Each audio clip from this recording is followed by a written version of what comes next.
ನಮಸ್ಕಾರ, ಸಿಟಿವಿ ನ್ಯೂಸ್ಗೆ ಸ್ವಾಗತ. ನಾನು ದೀಪಿಕಾ ಮಂಜುನಾಥ್. ಮೊದಲಿಗೆ ಮುಖ್ಯಾಂಶಗಳು.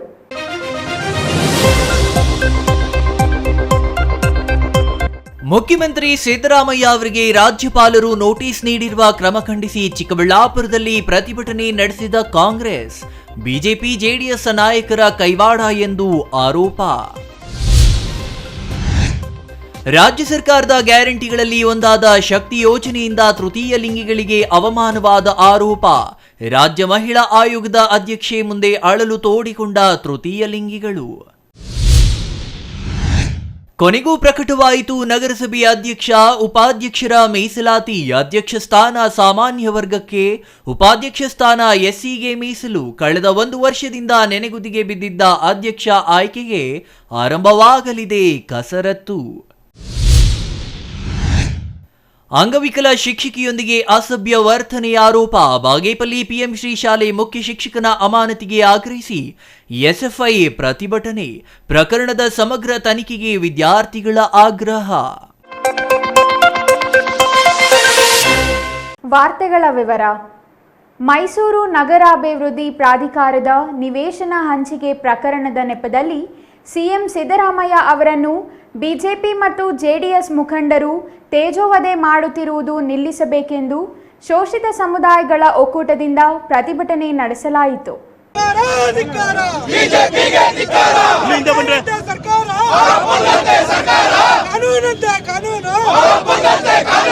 ಮೈಸೂರು ನಗರಾಭಿವೃದ್ಧಿ ಪ್ರಾಧಿಕಾರದ ನಿವೇಶನ ಹಂಚಿಕೆ ಪ್ರಕರಣದ ನೆಪದಲ್ಲಿ ಸಿಎಂ ಸಿದ್ದರಾಮಯ್ಯ ಅವರನ್ನು ಬಿಜೆಪಿ ಮತ್ತು ಜೆಡಿಎಸ್ ಮುಖಂಡರು ತೇಜೋವಧೆ ಮಾಡುತ್ತಿರುವುದು ನಿಲ್ಲಿಸಬೇಕೆಂದು ಶೋಷಿತ ಸಮುದಾಯಗಳ ಒಕ್ಕೂಟದಿಂದ ಪ್ರತಿಭಟನೆ ನಡೆಸಲಾಯಿತು.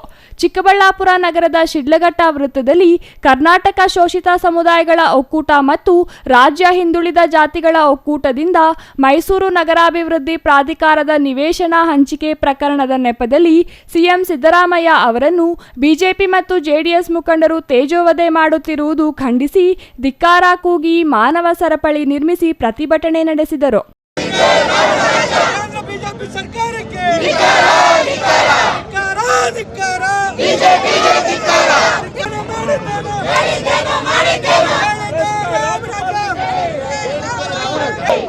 ಸಂಘಟನೆಗೆ ಕಾಂಗ್ರೆಸ್ ಪಾರ್ಟಿಗೆ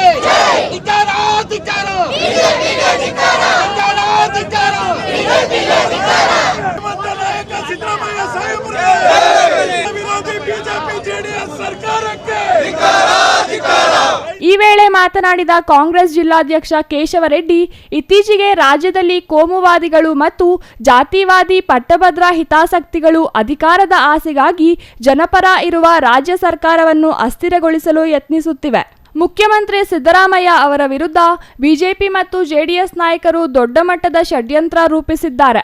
40 ವರ್ಷಗಳ ಸುದೀರ್ಘ ರಾಜಕೀಯದಲ್ಲಿ ಹಲವು ಮಹತ್ವದ ಅಧಿಕಾರದ ಹುದ್ದೆಯಲ್ಲಿ ಇದ್ದರೂ ಒಂದೇ ಒಂದು ಕಪ್ಪು ಚುಕ್ಕೆ ಇಲ್ಲದ ನಾಯಕ ಸಿದ್ದರಾಮಯ್ಯನವರ ವರ್ಚಸ್ಸಿಗೆ ಮಸಿ ಬಳಿದು ಅವರನ್ನು ರಾಜಕೀಯವಾಗಿ ಮುಗಿಸುವ ಹುನ್ನಾರು ಮಾಡುತ್ತಿದ್ದಾರೆ ಎಂದರು. ಬಿಜೆಪಿ ಮತ್ತು ಜೆಡಿಎಸ್ ನಾಯಕರ ಕುತಂತ್ರಕ್ಕೆ ಬಿಜೆಪಿ ರಾಷ್ಟ್ರೀಯ ನಾಯಕರು ಕುಮ್ಮಕ್ಕು ನೀಡುತ್ತಿದ್ದಾರೆ. ರಾಜ್ಯಪಾಲರ ಮುಖಾಂತರ ರಾಜ್ಯದ ಕಾಂಗ್ರೆಸ್ ಸರ್ಕಾರವನ್ನು ಅಸ್ಥಿರಗೊಳಿಸಲು ಕೇಂದ್ರ ಸರ್ಕಾರ ಪಿತೂರಿ ನಡೆಸುತ್ತಿದೆ. ಇದನ್ನು ನಿಲ್ಲಿಸಬೇಕು. ಇಲ್ಲದಿದ್ದರೆ ಮುಂದಿನ ದಿನಗಳಲ್ಲಿ ಉಗ್ರ ಹೋರಾಟ ಮಾಡುವುದಾಗಿ ಎಚ್ಚರಿಕೆ ನೀಡಿದರು.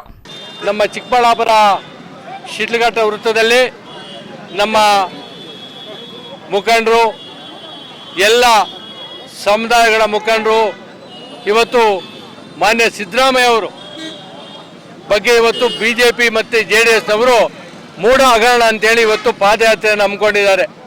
ಅವರ ಅನೈತಿಕ ಪಾದಯಾತ್ರೆ ಈ ರಾಜ್ಯದ ಜನರ ನೋವಿಗೆ ಸ್ಪಂದಿಸೋದಕ್ಕಲ್ಲ, ಈ ರಾಜ್ಯದ ಜನರ ಕಷ್ಟಕ್ಕೆ ಸ್ಪಂದಿಸೋದಕ್ಕಲ್ಲ, ಅವ್ರು ಮಾಡಿರ್ತಕ್ಕಂಥ ಅಕ್ರಮಗಳನ್ನು ಮುಚ್ಚಾಕೊಳ್ಳೋದಕ್ಕೋಸ್ಕರ ಇವತ್ತು ಕಾಂಗ್ರೆಸ್ ಪಕ್ಷದ ಮುಖ್ಯಮಂತ್ರಿಗಳಾದ ಸಿದ್ದರಾಮಯ್ಯ ಮತ್ತು ಡಿ.ಕೆ. ಶಿವಕುಮಾರ್ ಸಾಹೇಬರ ಮೇಲೆ ಮೂಢ ಹಗರಣದ ಬಗ್ಗೆ ಆಪಾದನೆಯನ್ನು ಹೊರಿಸಿ ಇವತ್ತು ಅವರು ಪಾದಯಾತ್ರೆ ನಂಬಿಕೊಂಡಿದ್ದಾರೆ. ಒಂದು ವಿಚಾರ ಇಡೀ ರಾಜ್ಯದ ಜನತೆಗೆ ಗೊತ್ತು. 40 ವರ್ಷಗಳ ಸುದೀರ್ಘ ರಾಜಕಾರಣದಲ್ಲಿ ಸಿದ್ದರಾಮಯ್ಯ ಸಾಹೇಬರು ಕಪ್ಪು ಚುಕ್ಕೆ ಇಲ್ಲದೆ ಈ ರಾಜ್ಯದ, ಈ ದೇಶದ ಒಂದು ಇದಕ್ಕೆ ಅವರು ರಾಜಕಾರಣವನ್ನು ಮಾಡ್ಕೊಂಡು ಬಂದಿರತಕ್ಕಂಥವ್ರು. ಇವತ್ತು ಸಿದ್ದರಾಮಯ್ಯ ಸಾಹೇಬರು ನಿಷ್ಕಳಂಕವಾದಂಥ ಒಬ್ಬ ಧೀಮಂತ ನಾಯಕ. ಯಾವುದೇ ಹಗರಣದಲ್ಲಿ ಅವರಿಲ್ಲ, ಮೂಡೋದಲ್ಲಿ ಅವ್ರ ಹೆಸರಿಲ್ಲ. ಅವ್ರು ಯಾವುದೇ ಮೂಡ ನಿವೇಶನ ಹಂಚಿಕೆ ಸಮಯದಲ್ಲಿ ಅವರು ಅಧಿಕಾರದಲ್ಲಿ ಇಲ್ಲ, ಅಲ್ಲೇನು ಅವ್ರ ಸಭೆಯಲ್ಲಿ ಭಾಗವಹಿಸಿಲ್ಲ, ಎಲ್ಲೂ ಅವ್ರು ಸಹಿ ಹಾಕಿಲ್ಲ. ಆದರೂ ಸಹ ಯಾವುದೋ ಒಂದು ನೆಪ ಇಟ್ಕೊಂಡು ಅವ್ರ ಮೇಲೆ ಕಪ್ಪು ಚುಕ್ಕೆ ತರಬೇಕು ಅಂತ ನೀವು ಏನು ಹೊರಟಿದ್ದೀರಿ, ಅದು ನಡೆಯೋದಿಲ್ಲ. ಈ ರಾಜ್ಯದ ಜನತೆ ಕಾಂಗ್ರೆಸ್ ಪಕ್ಷಕ್ಕೆ ಆಶೀರ್ವಾದ ಮಾಡಿದೆ, 136 ಶಾಸಕರನ್ನು ಗೆಲ್ಲಿಸ್ಕೊಟ್ಟಿದೆ, ಉತ್ತಮವಾದಂಥ ಆಡಳಿತವನ್ನು ನಡೆಸ್ತಾ ಇದೆ. ಹಂಗಾಗಿ ನಾನು ತಮ್ಮ ಮುಖಾಂತರ ರಾಜ್ಯಪಾಲರಿಗೆ ಹೇಳಲಿಕ್ಕೆ ಬಯಸ್ತಾ ಇದ್ದೀನಿ, ಏನು ತಾವು ಇವತ್ತು ಮುಖ್ಯಮಂತ್ರಿಗಳ ವಿರುದ್ಧ ಸರ್ಕಾರಕ್ಕೆ ತಾವು ನೋಟಿಸನ್ನು ನೀಡಿದ್ದೀರಿ, ಅದನ್ನು ತಕ್ಷಣ ಹಿಂಪಡಿಬೇಕು. ಹಿಂಪಡಿದೆ ನೀವೇನಾದರೂ ಪ್ರಾಸಿಕ್ಯೂಷನ್ಗೆ ಆದೇಶ ಮಾಡಿದ್ರೆ ಇಡೀ ರಾಜ್ಯಾದ್ಯಂತ ಹಳ್ಳಿಯಲ್ಲೂ ನಾವು ದಂಗೆ ಹೇಳ್ತೀವಿ. ಪ್ರತಿ ಬೂತಿಂದನೂ ಜನರು ಸಿದ್ದರಾಮಯ್ಯ ಪರವಾಗಿದ್ದಾರೆ. ಸಿದ್ದರಾಮಯ್ಯ ಅವರ ನೇತೃತ್ವದ ಕಾಂಗ್ರೆಸ್ ಸರ್ಕಾರ ಈ ರಾಜ್ಯಕ್ಕೆ ಅವಶ್ಯಕತೆ ಇದೆ. ಹಂಗಾಗಿ ನಾನು ತಾವು ಕೊಟ್ಟಿರ್ತಕ್ಕಂಥ ನೋಟಿಸನ್ನು ರಾಜ್ಯಪಾಲರು ವಾಪಸ್ ಪಡಿಬೇಕು ಅಂತ ತಮ್ಮ ಮುಖಾಂತರ ನಾನು ಆಗ್ರಹ ಮಾಡಕ್ಕೆ ಬಯಸ್ತಾ ಇದ್ದೀನಿ. ಇನ್ನು ಪ್ರತಿಭಟನೆಯಲ್ಲಿ ಕರ್ನಾಟಕ ಶೋಷಿತ ಸಮುದಾಯಗಳ ಒಕ್ಕೂಟ ಮತ್ತು ಕರ್ನಾಟಕ ರಾಜ್ಯ ಹಿಂದುಳಿದ ಜಾತಿಗಳ ಒಕ್ಕೂಟದ ಮುಖಂಡರು, ಕಾರ್ಯಕರ್ತರು ಇನ್ನೂ ಹಲವರು ಭಾಗಿಯಾಗಿದ್ದರು. Praveen, CTV news, Chikkaballapur.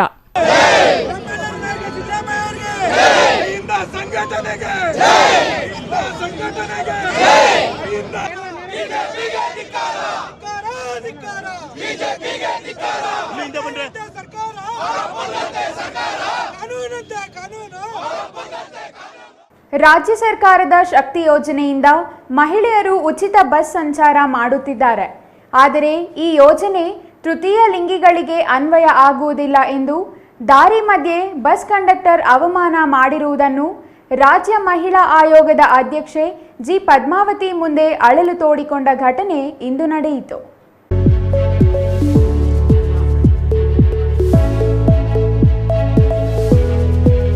ರಾಜ್ಯ ಸರ್ಕಾರ ಘೋಷಣೆ ಮಾಡಿರುವ 5 ಗ್ಯಾರಂಟಿಗಳಲ್ಲಿ ಒಂದಾದ ಶಕ್ತಿ ಯೋಜನೆಯಡಿ ಕೋಟ್ಯಾಂತರ ಮಹಿಳೆಯರು ಉಪಯೋಗ ಪಡೆಯುತ್ತಿದ್ದಾರೆ.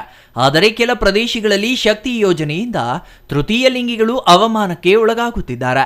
ಚಿಕ್ಕಬಳ್ಳಾಪುರ ಜಿಲ್ಲೆಯಲ್ಲಿ 2,000ಕ್ಕೂ ಹೆಚ್ಚು ತೃತೀಯ ಲಿಂಗಿಗಳಿದ್ದು, ಅದರಲ್ಲಿ ಬಹುಸಂಖ್ಯೆಯಲ್ಲಿ ಬಸ್ಗಳಲ್ಲಿ ಐಡಿ ಕಾರ್ಡ್ ತೋರಿಸಿ ಪ್ರಯಾಣ ಮಾಡುತ್ತಾರೆ. ಆದರೆ ನಾಗೇಂದ್ರ ಎಂಬ ತೃತೀಯ ಲಿಂಗಿ ಚಿಕ್ಕಬಳ್ಳಾಪುರದಿಂದ ಬಾಗೇಪಲ್ಲಿಗೆ ಹೋಗುವ ವೇಳೆ ಐಡಿ ತೋರಿಸಿದ್ರು ಕ್ಯಾರೆ ಎನ್ನದ ಬಸ್ ಕಂಡಕ್ಟರ್ ನಾಗೇಂದ್ರ ಅವರನ್ನ ಕೆಳಗೆ ಇಳಿಸಿ ಅವಮಾನ ಮಾಡಿದ್ದಾರೆ ಎಂದು ರಾಜ್ಯ ಮಹಿಳಾ ಆಯೋಗದ ಅಧ್ಯಕ್ಷೆ ಪದ್ಮಾವತಿ ಅವರ ಬಳಿ ಅಳಲು ತೋಡಿಕೊಂಡಿದ್ದಾರೆ. ರಾಜ್ಯ ಮಹಿಳಾ ಆಯೋಗದ ಅಧ್ಯಕ್ಷೆ ಪದ್ಮಾವತಿ ನೇತೃತ್ವದಲ್ಲಿ ಚಿಕ್ಕಬಳ್ಳಾಪುರ ಜಿಲ್ಲಾಡಳಿತ ಭವನದಲ್ಲಿ ಜಿಲ್ಲಾಧಿಕಾರಿಗಳ ಮತ್ತು ತೃತೀಯ ಲಿಂಗಿಗಳ ಮುಖಂಡರ ಜೊತೆ ಸಭೆ ನಡೆಯಿತು.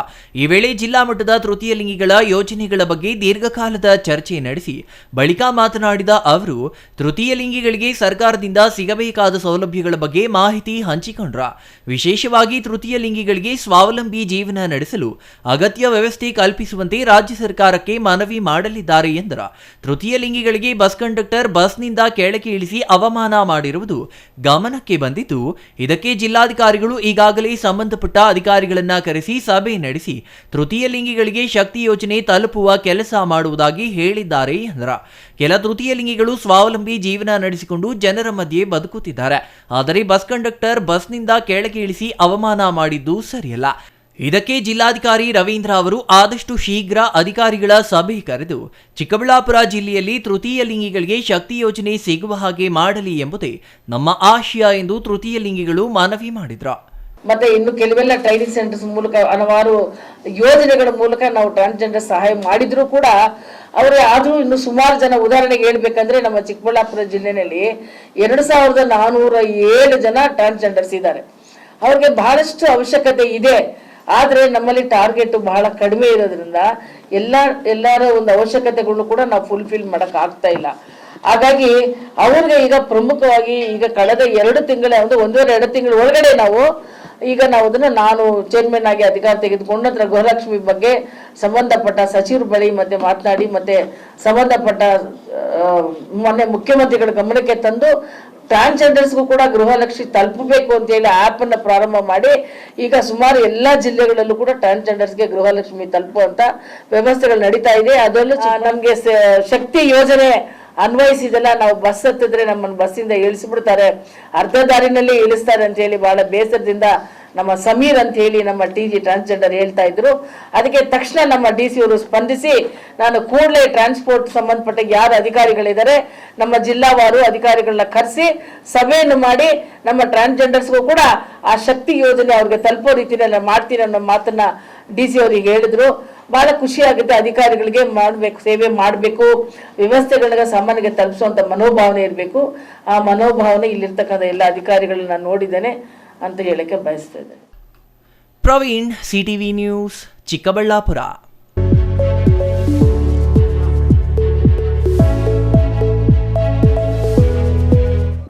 ಅಂತೂ ಇಂತೂ ನಗರಸಭೆ ಅಧ್ಯಕ್ಷ ಉಪಾಧ್ಯಕ್ಷರ ಮೀಸಲಾತಿ ಪ್ರಕಟವಾಗಿದೆ. ಕಳೆದ 1 ವರ್ಷಕ್ಕೂ ಹೆಚ್ಚು ಕಾಲದಿಂದ ನಗರಸಭೆ ಆಡಳಿತ ಮಂಡಳಿ ಇಲ್ಲದೆ ಜಿಲ್ಲಾಧಿಕಾರಿಗಳನ್ನು ನೇಮಿಸಲಾಗಿತ್ತು. ಇದರಿಂದ ಕಳೆದ 1 ವರ್ಷದಿಂದ ನಗರಸಭೆ ಆಡಳಿತಾಧಿಕಾರಿಯಾಗಿ ಜಿಲ್ಲಾಧಿಕಾರಿಗಳೇ ಕರ್ತವ್ಯ ನಿರ್ವಹಿಸಿದ್ದರು. ಇದೀಗ ಅಧ್ಯಕ್ಷ ಉಪಾಧ್ಯಕ್ಷ ಸ್ಥಾನಗಳಿಗೆ ಮೀಸಲಾತಿ ಪ್ರಕಟವಾಗಿದ್ದು, ಇದೀಗ ನೂತನ ಆಡಳಿತ ಮಂಡಳಿ ರಚನೆಯಾಗುವ ಜೊತೆಗೆ ಕುದುರೆ ವ್ಯಾಪಾರವು ಆರಂಭವಾಗುವ ಸಾಧ್ಯತೆಗಳಿವೆ.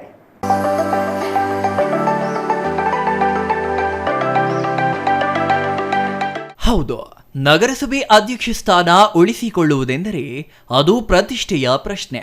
ಕಳೆದ 10 ವರ್ಷಗಳ ಕಾಲ ಚಿಕ್ಕಬಳ್ಳಾಪುರ ಶಾಸಕರಾಗಿದ್ದ ಡಾಕ್ಟರ್ ಕೆ ಸುಧಾಕರ್ ಅವರು ಚಿಕ್ಕಬಳ್ಳಾಪುರ ನಗರಸಭೆಯನ್ನು ತಮ್ಮ ವಶಕ್ಕೆ ಪಡೆದು ಮುಕುಟವಿಲ್ಲದ ಮಹಾರಾಜರಂತೆ ಆಡಳಿತ ನಡೆಸುವಲ್ಲಿ ಯಶಸ್ವಿಯಾಗಿದ್ರ. ಅಲ್ಲದೆ ಮುಖ್ಯಮಂತ್ರಿಗಳ ವಿಶೇಷ ಅನುದಾನ ಸೇರಿದಂತೆ ಚಿಕ್ಕಬಳ್ಳಾಪುರ ನಗರಸಭೆ ಈವರೆಗೂ ಕಂಡು ಕೇಳರಿಯದ ಮಟ್ಟದಲ್ಲಿ ಅನುದಾನ ತಂದು ನಗರದ ಅಭಿವೃದ್ಧಿಯತ್ತ ಗಮನ ಹರಿಸಿದ್ರ. ಆದರೆ ಕಳೆದ ವಿಧಾನಸಭಾ ಚುನಾವಣೆಯಲ್ಲಿ ಡಾಕ್ಟರ್ ಕೆ ಸುಧಾಕರ್ ಅವರು ಸೋತ ಪರಿಣಾಮ ಚಿಕ್ಕಬಳ್ಳಾಪುರ ನಗರಸಭಾ ಸದಸ್ಯರಾಗಿದ್ದವರು ಡಾಕ್ಟರ್ ಕೆ ಸುಧಾಕರ್ ಅವರಿಗೆ ಆತ್ಮೀಯರಾಗಿದ್ದವರು ಪಕ್ಷಾಂತರ ಮಾಡುವ ಮಾತುಗಳು ಕೇಳಿಬಂದಿದ್ವ. ಮುಖ್ಯವಾಗಿ ಸುಧಾಕರ್ ಅವರ ಬಲಭುಜದಂತೆ ಇದ್ದ ನಗರಸಭಾ ಸದಸ್ಯರೊಬ್ಬರು ಹಾಲಿ ಶಾಸಕರನ್ನ ಭೇಟಿಯಾಗುವ ಮೂಲಕ ಸುದ್ದಿಯಾಗಿದ್ರ. ಇದರಿಂದ ಚಿಕ್ಕಬಳ್ಳಾಪುರ ನಗರಸಭೆ ಕಾಂಗ್ರೆಸ್ ವಶವಾಗಲಿದೆ ಎಂಬ ಲೆಕ್ಕಾಚಾರಗಳು ನಡೆದಿದ್ವ. ಆದರೆ ಅದೇ ಸಮಯಕ್ಕೆ ಮೀಸಲಾತಿ ವಿಚಾರದಲ್ಲಿ ಗೊಂದಲವಾದ ಕಾರಣ ಇವರಿಗೂ ನಗರಸಭೆಗೆ ಸಾರಥಿ ಯಾರಾಗಲಿದ್ದಾರೆ ಎಂಬ ಪ್ರಶ್ನೆಗೆ ಉತ್ತರವೇ ಸಿಕ್ಕಿರಲಿಲ್ಲ. ಇದೀಗ ನಗರಸಭೆ ಅಧ್ಯಕ್ಷ ಸ್ಥಾನ ಸಾಮಾನ್ಯ ವರ್ಗಕ್ಕೆ ಮತ್ತು ಉಪಾಧ್ಯಕ್ಷ ಸ್ಥಾನ SCಗೆ ಮೀಸಲಾಗಿದ್ದು, ಇದೀಗ ನಗರಸಭೆಯಲ್ಲಿ ರಾಜಕೀಯ ಗರಿಗೆದರಿದೆ. ಮುಖ್ಯವಾಗಿ ವಿಧಾನಸಭೆಯಲ್ಲಿ ಸೋತು ಲೋಕಸಭೆಯಲ್ಲಿ ಗೆದ್ದು ಬೀಗಿರುವ ಡಾಕ್ಟರ್ ಕೆ ಸುಧಾಕರ್ ಅವರಿಗೆ ಚಿಕ್ಕಬಳ್ಳಾಪುರ ನಗರಸಭೆ ಉಳಿಸಿಕೊಳ್ಳುವುದು ಪ್ರತಿಷ್ಠೆಯ ವಿಚಾರವಾಗಿದೆ.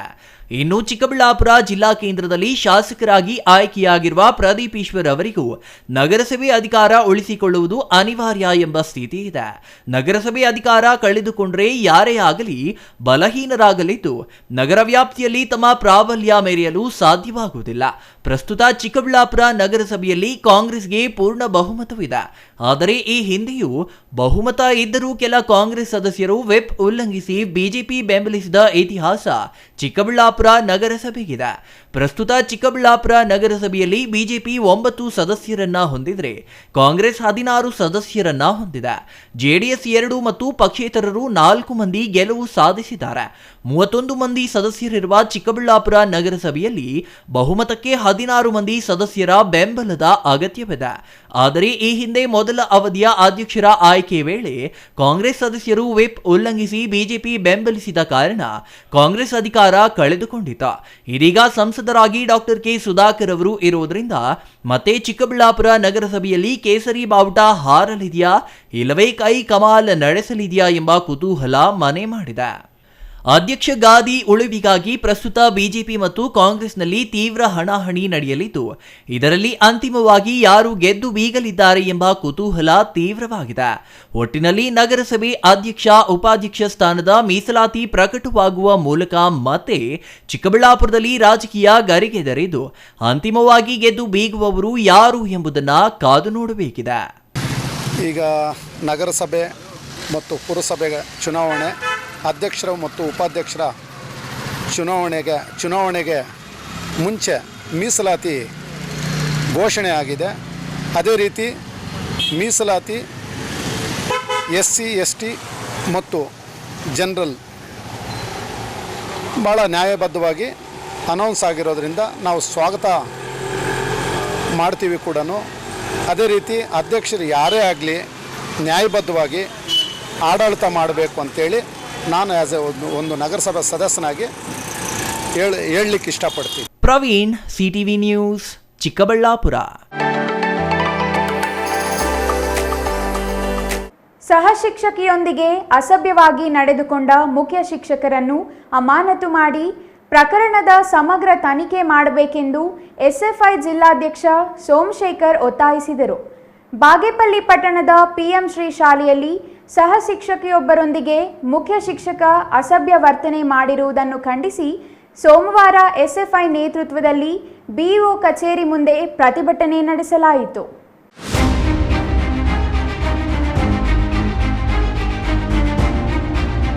ಸಹ ಶಿಕ್ಷಕಿಯೊಂದಿಗೆ ಅಸಭ್ಯವಾಗಿ ನಡೆದುಕೊಂಡ ಮುಖ್ಯ ಶಿಕ್ಷಕರನ್ನ ಅಮಾನತು ಮಾಡಿ ಪ್ರಕರಣದ ಸಮಗ್ರ ತನಿಖೆ ಮಾಡಬೇಕೆಂದು ಎಸ್ಎಫ್ಐ ಜಿಲ್ಲಾಧ್ಯಕ್ಷ ಸೋಮಶೇಖರ್ ಒತ್ತಾಯಿಸಿದರು. ಈ ವೇಳೆ ಎಸ್ಎಫ್ಐ ಜಿಲ್ಲಾಧ್ಯಕ್ಷ ಸೋಮಶೇಖರ್ ಮಾತನಾಡಿ, ಕಳೆದ ಜುಲೈ 27ರಂದು ಕನ್ನಡ ಜ್ಯೋತಿ ರಥಯಾತ್ರೆ ಪಟ್ಟಣಕ್ಕೆ ಬಂದ ವೇಳೆ ಎಲ್ಲರೂ ರಥಯಾತ್ರೆಯಲ್ಲಿ ಭಾಗವಹಿಸಿದ್ರ. ಶಾಲೆಯಲ್ಲಿ ಯಾರೂ ಇಲ್ಲದ ವೇಳೆ ಅಂಗವಿಕಲ ಸಹ ಶಿಕ್ಷಕಿಯೊಂದಿಗೆ ಅಲ್ಲಿನ ಮುಖ್ಯ ಶಿಕ್ಷಕ ಅಸಭ್ಯವಾಗಿ ವರ್ತಿಸಿರುವುದು ಖಂಡನೀಯ. ಆ ಮುಖ್ಯ ಶಿಕ್ಷಕನನ್ನ ಕೂಡಲೇ ಅಮಾನತು ಮಾಡಬೇಕು. ಪ್ರಕರಣವನ್ನ ಸಮಗ್ರ ತನಿಖೆ ಮಾಡಿ ಇಂತಹ ಘಟನೆಗಳು ಮರುಕಳಿಸದಂತೆ ಕ್ರಮ ಕೈಗೊಳ್ಳಬೇಕು ಎಂದು ಒತ್ತಾಯಿಸಿದರು. ಆರೋಪಿ ಮುಖ್ಯ ಶಿಕ್ಷಕನನ್ನ ಸತ್ಯಾಸತ್ಯತೆ ಬಹಿರಂಗವಾಗುವವರೆಗೂ ಅಮಾನತಿನಲ್ಲಿಟ್ಟು ತನಿಖೆ ಕೈಗೊಳ್ಳಬೇಕು. ಇಲ್ಲವಾದರೆ ಮುಂದಿನ ದಿನಗಳಲ್ಲಿ ಮಹಿಳಾ ಪರ, ವಿದ್ಯಾರ್ಥಿ ಪರ ಸಂಘಟನೆಗಳ ನೇತೃತ್ವದಲ್ಲಿ ಬಾಗೇಪಲ್ಲಿ ಬಂದ್ ಮಾಡಲಾಗುತ್ತದೆ ಎಂದು ಎಚ್ಚರಿಕೆ ನೀಡಿದರು. ಕಳೆದ ಜುಲೈ ತಿಂಗಳ 27ನೇ ತಾರೀಕು ಬಾಗೇಪಲ್ಲಿಯಲ್ಲಿ ನಡೆದಿರ್ತಕ್ಕಂಥದ್ದು. ಅದರಲ್ಲಿ ಈ ಒಂದು ಸಮಾಜದಲ್ಲಿ ವಿದ್ಯಾರ್ಥಿಗಳನ್ನು, ಈ ಒಂದು ಸಮಾಜಕ್ಕೆ ಉತ್ತಮವಾಗಿರ್ತಕ್ಕಂಥ ವಿದ್ಯಾಭ್ಯಾಸವನ್ನು ಕೊಟ್ಟು ಈ ಸಮಾಜದಲ್ಲಿ ಒಳ್ಳೆಯ ಪ್ರಜೆಗಳನ್ನಾಗಿ ರೂಪುರೇಷೆ ಮಾಡ್ತಕ್ಕಂಥ ಒಬ್ಬ ಶಿಕ್ಷಣ ಹುದ್ದೆಯಲ್ಲಿರ್ತಕ್ಕಂಥ, ಶಿಕ್ಷಣ ಕ್ಷೇತ್ರದಲ್ಲಿ ಕೆಲಸ ಮಾಡ್ತಾ ಇರ್ತಕ್ಕಂಥ, ಒಂದು ಶಾಲೆಯ ಮುಖ್ಯಸ್ಥನಾಗಿ ಕೆಲಸ ಮಾಡ್ತಾ ಇರ್ತಕ್ಕಂಥ ಒಬ್ಬ ವ್ಯಕ್ತಿ PMKJS ಎಂಬ ಶಾಲೆಯಲ್ಲಿ ತನ್ನ ಸಹೋದ್ಯೋಗಿ ಸಹ ಶಿಕ್ಷಕಿ ಅವರ ಜೊತೆ, ವಿಕಲಚೇತನ ಸಹೋದ್ಯೋಗಿ ಸಹ ಶಿಕ್ಷಕಿಯ ಜೊತೆ ಅಸಭ್ಯವಾಗಿ ವರ್ತನೆ ಮಾಡಿ ಆವತ್ತು ಕನ್ನಡ 50ರ ಸಂಭ್ರಮ ರಥೋತ್ಸವ ಬಂದಾಗ ಆ ರಥಯಾತ್ರೆಯಲ್ಲಿ ಎಲ್ಲ ತಾಲೂಕಿನಲ್ಲಿರ್ತಕ್ಕಂಥ ಎಲ್ಲ ಅಧಿಕಾರಿಗಳು ಎಲ್ಲರೂ ಕೂಡ ಭಾಗವಹಿಸಿರ್ತಕ್ಕಂಥ ಸಂದರ್ಭದಲ್ಲಿ ಆ ವ್ಯಕ್ತಿ ಅಲ್ಲಿರ್ತಕ್ಕಂಥ ಸಹ ಶಿಕ್ಷಕಿಯ ಜೊತೆ ಅಸಭ್ಯವಾಗಿ ವರ್ತನೆ ಮಾಡಿರ್ತಕ್ಕಂಥದ್ದು ಈಗಾಗಲೇ 2-3 ಪತ್ರಿಕೆಗಳಲ್ಲಿ ಬಂದಿರತಕ್ಕಂಥದ್ದು ತಮಗೆಲ್ಲರಿಗೂ ಕೂಡ ಗೊತ್ತಿರ್ತಕ್ಕಂಥ ವಿಚಾರ. ಇವತ್ತು ನಾವು SFI ಸಂಘಟನೆ ಒತ್ತಾಯ ಮಾಡ್ತಾ ಇದ್ದೀವಿ. ಇವತ್ತು ಇಂಥ ಒಂದು ಗಂಭೀರವಾಗಿರ್ತಕ್ಕಂಥ ಒಬ್ಬ ಮುಖ್ಯ ಶಿಕ್ಷಕ, ಇಂಥ ಒಂದು ಗಂಭೀರವಾಗಿರ್ತಕ್ಕಂಥ ಸಹ ಶಿಕ್ಷಕಿಯ ಜೊತೆ ಅಸಭ್ಯವಾಗಿ ವರ್ತನೆ ಮಾಡಿದ್ದಾರೆ ಅಂತ ಹೇಳ್ಬಿಟ್ಟು ಅವರ ತಂದೆ ನಿಮಗೆ ಕ್ಷೇತ್ರ ಶಿಕ್ಷಣಾಧಿಕಾರಿಗಳಿಗೆ ದೂರು ನೀಡ್ತಾರೆ ಅಂದರೆ ಆ ಒಂದು ಪ್ರಕರಣ ನೀವು ಆ ಒಂದು ಮುಖ್ಯ ಶಿಕ್ಷಕರನ್ನು ಯಾಕೆ ಇಲ್ಲಿ ತನಕ ಅಮಾನತು ಮಾಡಿಲ್ಲ ಅಂತಕ್ಕಂಥದ್ದು SFI ಸಂಘಟನೆ BO ಅವರಿಗೆ ನಾವು ಕೇಳ್ತಾ ಇದ್ದೀವಿ ಅಂತಕ್ಕಂಥದ್ದು. ಇವತ್ತು ನೀವು ಪ್ರಕರಣ ಏನೇ ಇರಲಿ ಅವರ ವಿರುದ್ಧ ಕ್ರಮ ಕೈಗೊಳ್ಳಬೇಕು. ಕಾನೂನು ತನಿಖೆ ಆಗಬೇಕು. ಇವತ್ತು ಕಾನೂನು ತನಿಖೆ ಆಗದೇ ಇದ್ದರೆ SFI ಮತ್ತು ವಿದ್ಯಾರ್ಥಿ ಪೋಷಕರ ನೇತೃತ್ವದಲ್ಲಿ, ಎಲ್ಲ ಪ್ರಗತಿಪರ ಸಂಘಟನೆಗಳ ನೇತೃತ್ವದಲ್ಲಿ ಮುಂದಿನ ದಿನ ದೊಡ್ಡ ಹೋರಾಟಕ್ಕೆ ನಾವು ಕೈ ಹಾಕ್ತೀವಿ ಅಂತೇಳಿ ನಾವು ಎಚ್ಚರಿಕೆ ಕೊಡ್ತಾ ಇದ್ದೀವಿ. ಪ್ರತಿಭಟನಾಕಾರರಿಂದ ಮನವಿ ಸ್ವೀಕರಿಸಿ ಪ್ರತಿಕ್ರಿಯೆ ನೀಡಿದ BO ವೆಂಕಟೇಶಪ್ಪ, ಪ್ರಕರಣದ ಬಗ್ಗೆ ಮಾಹಿತಿ ಸಂಗ್ರಹಿಸಿ ಕೂಡಲೇ ಉಪನಿರ್ದೇಶಕರಿಗೆ ವರದಿ ಸಲ್ಲಿಸಲಾಗುವುದು. ಇಂದಿನಿಂದಲೇ ಆ ಶಾಲೆಯಿಂದ ಮುಖ್ಯ ಶಿಕ್ಷಕರನ್ನ ಹೊರಗಿಡಿಗೆ ನಿಯೋಜನೆ ಮಾಡಲಾಗುತ್ತದೆ. ಸಮಗ್ರ ತನಿಖೆಯಿಂದ ಮುಂದಿನ ಕಾನೂನು ಕ್ರಮ ಮೇಲಧಿಕಾರಿಗಳು ಕೈಗೊಳ್ಳುತ್ತಾರೆ ಎಂದು BO ತಿಳಿಸಿದರು. ಇನ್ನು ಈ ಸಂದರ್ಭದಲ್ಲಿ ವಿದ್ಯಾರ್ಥಿ ಮುಖಂಡರಾದ ಸುರೇಶ್, ಅಭಿ, ವಿನಯ್ ಕುಮಾರ್, ರಾಮಂಜಿ, ಭರತ್, ಬಾಲಾಜಿ, ಮನು ಸೇರಿದಂತೆ ಇನ್ನೂ ಹಲವರು ಉಪಸ್ಥಿತರಿದ್ದರು. Ganesh R, CTV news, Bagepalli.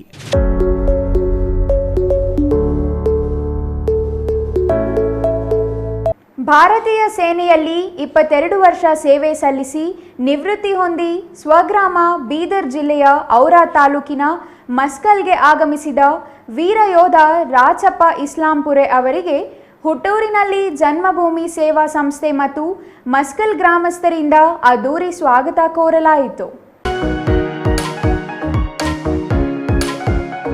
ಭಾರತೀಯ ಸೇನೆಯಲ್ಲಿ 22 ವರ್ಷ ಸೇವೆ ಸಲ್ಲಿಸಿ ನಿವೃತ್ತಿ ಹೊಂದಿ ಸ್ವಗ್ರಾಮ ಬೀದರ್ ಜಿಲ್ಲೆಯ ಔರಾದ್ ತಾಲೂಕಿನ ಮಸ್ಕಲ್ಗೆ ಆಗಮಿಸಿದ ವೀರಯೋಧ ರಾಜಪ್ಪ ಇಸ್ಲಾಂಪುರ್ ಅವರಿಗೆ ಹುಟ್ಟೂರಿನಲ್ಲಿ ಜನ್ಮಭೂಮಿ ಸೇವಾ ಸಂಸ್ಥೆ ಮತ್ತು ಮಸ್ಕಲ್ ಗ್ರಾಮಸ್ಥರಿಂದ ಅದ್ದೂರಿ ಸ್ವಾಗತ ಕೋರಲಾಯಿತು. ಔರಾದ್ ತಾಲೂಕಿನ ಮಸ್ಕಲ್ ಗ್ರಾಮದ ಯೋಧ ರಾಜಪ್ಪ ಇಸ್ಲಾಂಪುರ್ ಅವರು ನಾಗಮ್ಮ ನಾಗಶೆಟ್ಟಿ ದಂಪತಿಗಳ ಪುತ್ರನಾಗಿದ್ದು 2002ರಲ್ಲಿ ಸೇವೆಗೆ ಸೇರಿದ್ರ.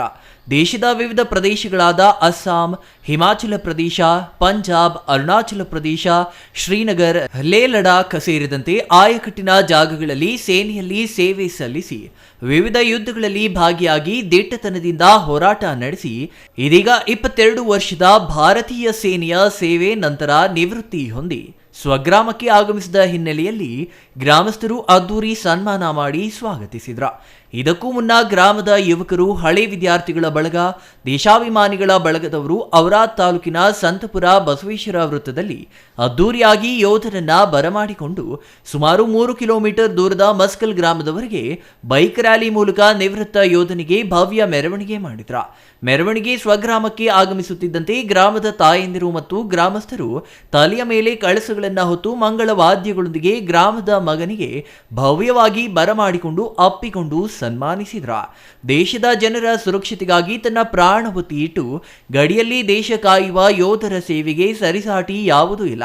ಅಂಥವರನ್ನ ಸನ್ಮಾನಿಸುವುದು ನಾವು ತೋರಿಸುವ ಅಳಿಲು ಸೇವೆಯಾಗಿದೆ. ಮುಂದಿನ ಯುವ ಪೀಳಿಗೆಯು ದೇಶ ಸೇವೆ ಮಾಡಲು ಮುಂದೆ ಬರಬೇಕಾದರೆ ಇಂತಹ ಮಹಾನ್ ಯೋಧರ ಪ್ರೇರಣೆ ಅತ್ಯಂತ ಮಹತ್ವ ಎಂದು ಭಾಲ್ಕಿ ಹಿರೇಮಠ ಸಂಸ್ಥಾನದ ಗುರುಬಸವ ಪಟ್ಟದೇವರು ಹೇಳಿದ್ರ.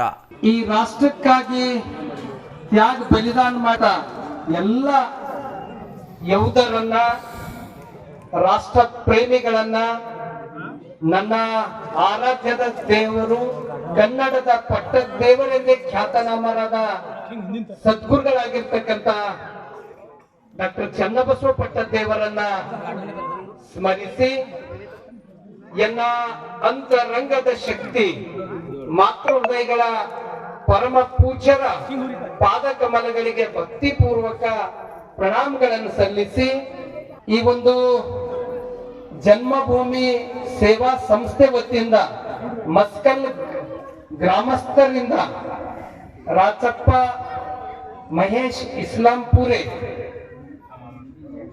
ಸೇವಾ ನಿವೃತ್ತ ಪ್ರಯುಕ್ತ ಅಭಿನಂದನಾ ಸಮಾರಂಭದಲ್ಲಿ ಪಾಲ್ಗೊಂಡಂತ ಎಲ್ಲ ಅತಿಥಿ ಗಣ್ಯರನ್ನ ಹಾಗೂ ಇಲ್ಲೆಲ್ಲ ಸಾಕ್ಷಿಯಾಗಿರುವ ತಮ್ಮೆಲ್ಲರಿಗೂ ನನ್ನ ಭಕ್ತಿಪೂರ್ವಕ ಶರಣು ಶರಣಾರ್ಥಿ. ಚಂದ್ರಯ್ಯ ಸ್ವಾಮಿ, ಸಿಟಿವಿ ನ್ಯೂಸ್, ಬೀದರ್. ಇದೀಗ ಚಿಕ್ಕದೊಂದು ವಿರಾಮದ ನಂತರ ಮತ್ತೆ ಸಿಟಿವಿ ನ್ಯೂಸ್ ಮುಂದುವರಿಯಲಿದೆ.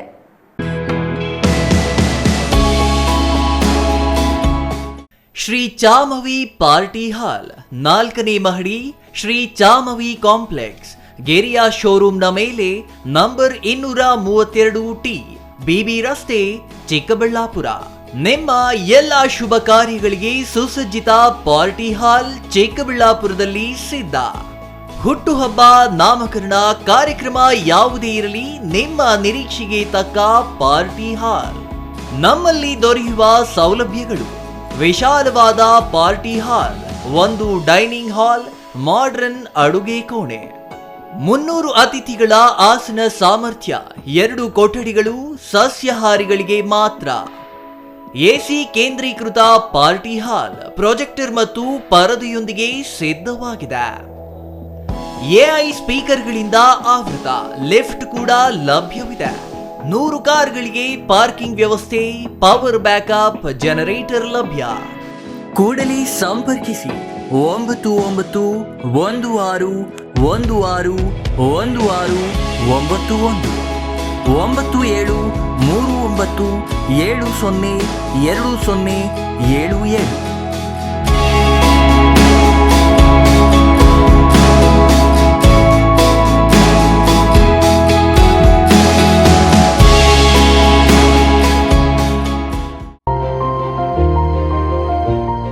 Jain mission hospital, Jain mission ಟ್ರಸ್ಟ್ನ ಲಾಭರಹಿತ ಉಪಕ್ರಮ, ಬಿಬಿ ರಸ್ತೆ, ಚಿಕ್ಕಬಳ್ಳಾಪುರ.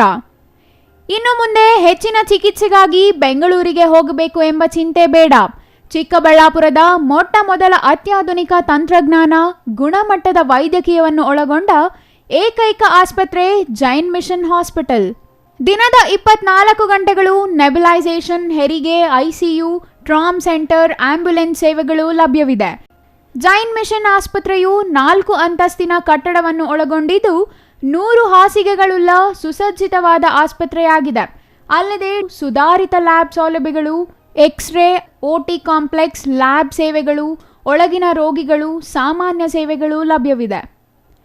24 ಗಂಟೆಗಳ ತುರ್ತು ಸೇವೆಗಳು, ಐಸಿಯು, ಎನ್ಐಸಿಯು, ಅಪಘಾತ ಮತ್ತು ತುರ್ತು ಚಿಕಿತ್ಸೆ, ಫಾರ್ಮಸಿ, ಆಂಬ್ಯುಲೆನ್ಸ್.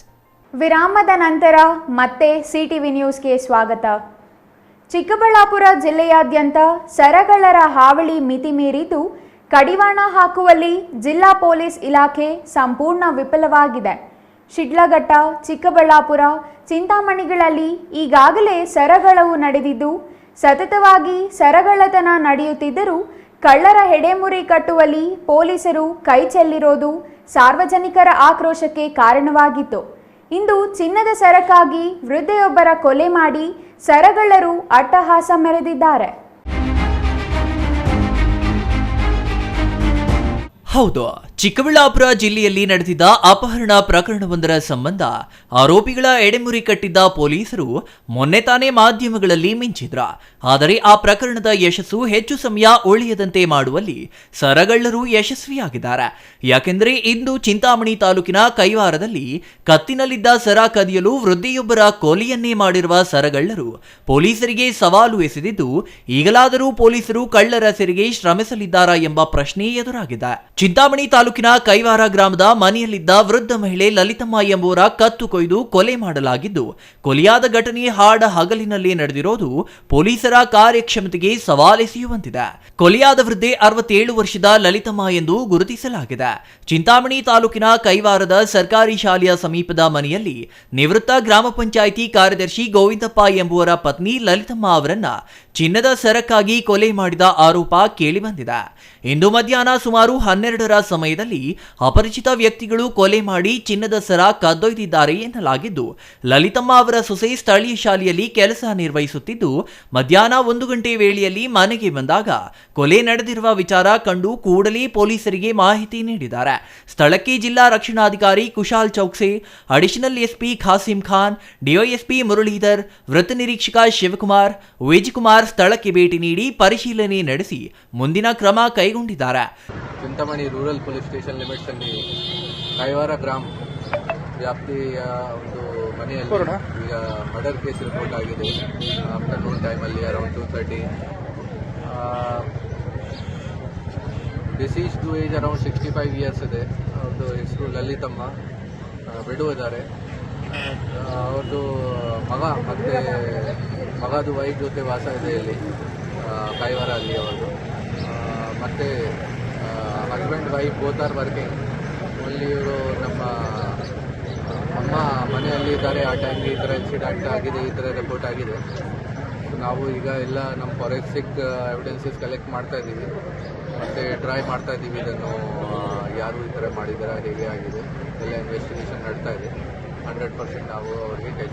ಇವತ್ತು ಬೆಳಿಗ್ಗೆ ನಮಗೆ 2 ಕೇಸಲ್ಲಿ ಚೈನ್ ಸ್ನ್ಯಾಚರ್ ಸಿಕ್ಕಿದೆ. ಸೊ ಆ ಕೇಸ್ ಕೂಡ ನಾವು ಕೇಸ್ದು ಕೂಡ ಮೊದಲೇ ಟೈಮಿಂದ ಇನ್ವೆಸ್ಟಿಗೇಷನ್ ಮಾಡ್ತಾ ಇದೆ. ಸೊ ಆ ಕೇಸಲ್ಲಿ ನಮಗೆ ಸಿಕ್ಕಿದೆ. ಸೊ ಈ ಕೇಸ್ ಪ್ರೈಮಾ ಫೇಸಿ ಇದು ಚೈನ್ ಸ್ನ್ಯಾಚಿಂಗ್ ಥರ ಕನೆಕ್ಟೆಡ್ ಇಲ್ಲ. ಬಟ್ ನಾವು ಇನ್ವೆಸ್ಟಿಗೇಷನ್ ಸ್ಟಾರ್ಟ್ ಮಾಡಿದ್ದೀವಿ. ಬೇರೆ ಎಲ್ಲ ಆ್ಯಂಗಲ್ಸ್ ನಾವು ಚೆಕ್ ಮಾಡ್ತಾ ಇದ್ದೀವಿ. ಇದಕ್ಕೆ ಏನು ಸಿಗುತ್ತೆ ಆ ಥರ ನಾವು ನಮ್ಮ ಇನ್ವೆಸ್ಟಿಗೇಷನ್ಗೆ ಫಾರ್ವರ್ಡ್ ಮಾಡ್ತೀವಿ. ಇನ್ನು ಲಲಿತಮ್ಮ ಅವರ ಪುತ್ರ ಶಿಡ್ಲಘಟ್ಟ ನಗರದ ರೆವೆನ್ಯೂ ಇನ್ಸ್ಪೆಕ್ಟರ್ ಆಗಿ ಕರ್ತವ್ಯ ನಿರ್ವಹಿಸುತ್ತಿದ್ದಾರೆ. ಸರಗಳ್ಳರು ಹಾಡ ಹಗಲಿನಲ್ಲಿ ಅಟ್ಟಹಾಸ ಮೆರೆದಿರೋದು ಗ್ರಾಮೀಣ ಪ್ರದೇಶದ ಜನರಲ್ಲಿ ತೀವ್ರ ಆತಂಕ ಮೂಡಿಸಿದ್ದು, ಸರಗಳ್ಳರ ಬಂಧನ ಮಾಡುವಲ್ಲಿ ವಿಫಲವಾಗಿರುವ ಪೊಲೀಸರ ಕ್ರಮದ ವಿರುದ್ಧ ಸಾರ್ವಜನಿಕ ವಲಯದಲ್ಲಿ ತೀವ್ರ ಆಕ್ರೋಶ ವ್ಯಕ್ತವಾಗುತ್ತಿದೆ. GL Shankar, CTV news, Chintamani.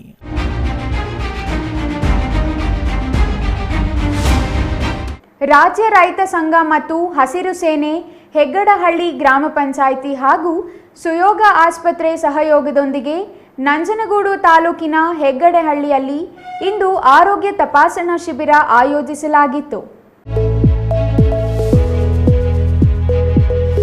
ರಾಜ್ಯ ರೈತ ಸಂಘ ಮತ್ತು ಹಸಿರು ಸೇನೆ ಹೆಗ್ಗಡಹಳ್ಳಿ ಗ್ರಾಮ ಪಂಚಾಯಿತಿ ಹಾಗೂ ಸುಯೋಗ ಆಸ್ಪತ್ರೆ ಸಹಯೋಗದೊಂದಿಗೆ ನಂಜನಗೂಡು ತಾಲೂಕಿನ ಹೆಗ್ಗಡಹಳ್ಳಿಯಲ್ಲಿ ಇಂದು ಆರೋಗ್ಯ ತಪಾಸಣಾ ಶಿಬಿರ ಆಯೋಜಿಸಲಾಗಿತ್ತು. ಈ ಕಾರ್ಯಕ್ರಮದಲ್ಲಿ ಸುಯೋಗ ಆಸ್ಪತ್ರೆಯ ಡಾಕ್ಟರ್ SP ಯೋಗಣ್ಣ ಮಾತನಾಡಿ, ರೈತರ ಆರೋಗ್ಯ ರಕ್ಷಣೆ ಮಾಡುವುದಕ್ಕೆ ಸಹಕಾರಿಯಾಗುವಂತೆ ರೈತ ಸಂಘದಿಂದ ಪ್ರತಿ ತಿಂಗಳು ಒಂದು ಗ್ರಾಮದಲ್ಲಿ ಆರೋಗ್ಯ ಶಿಬಿರ ಆಯೋಜಿಸಲಾಗುತ್ತದೆ ಎಂದರು. ಪ್ರತಿಯೊಬ್ಬ ರೈತ ಈ ಆರೋಗ್ಯ ಶಿಬಿರದ ಉದ್ದೇಶವನ್ನ ಸದುಪಯೋಗ ಪಡಿಸಿಕೊಳ್ಳಬೇಕು.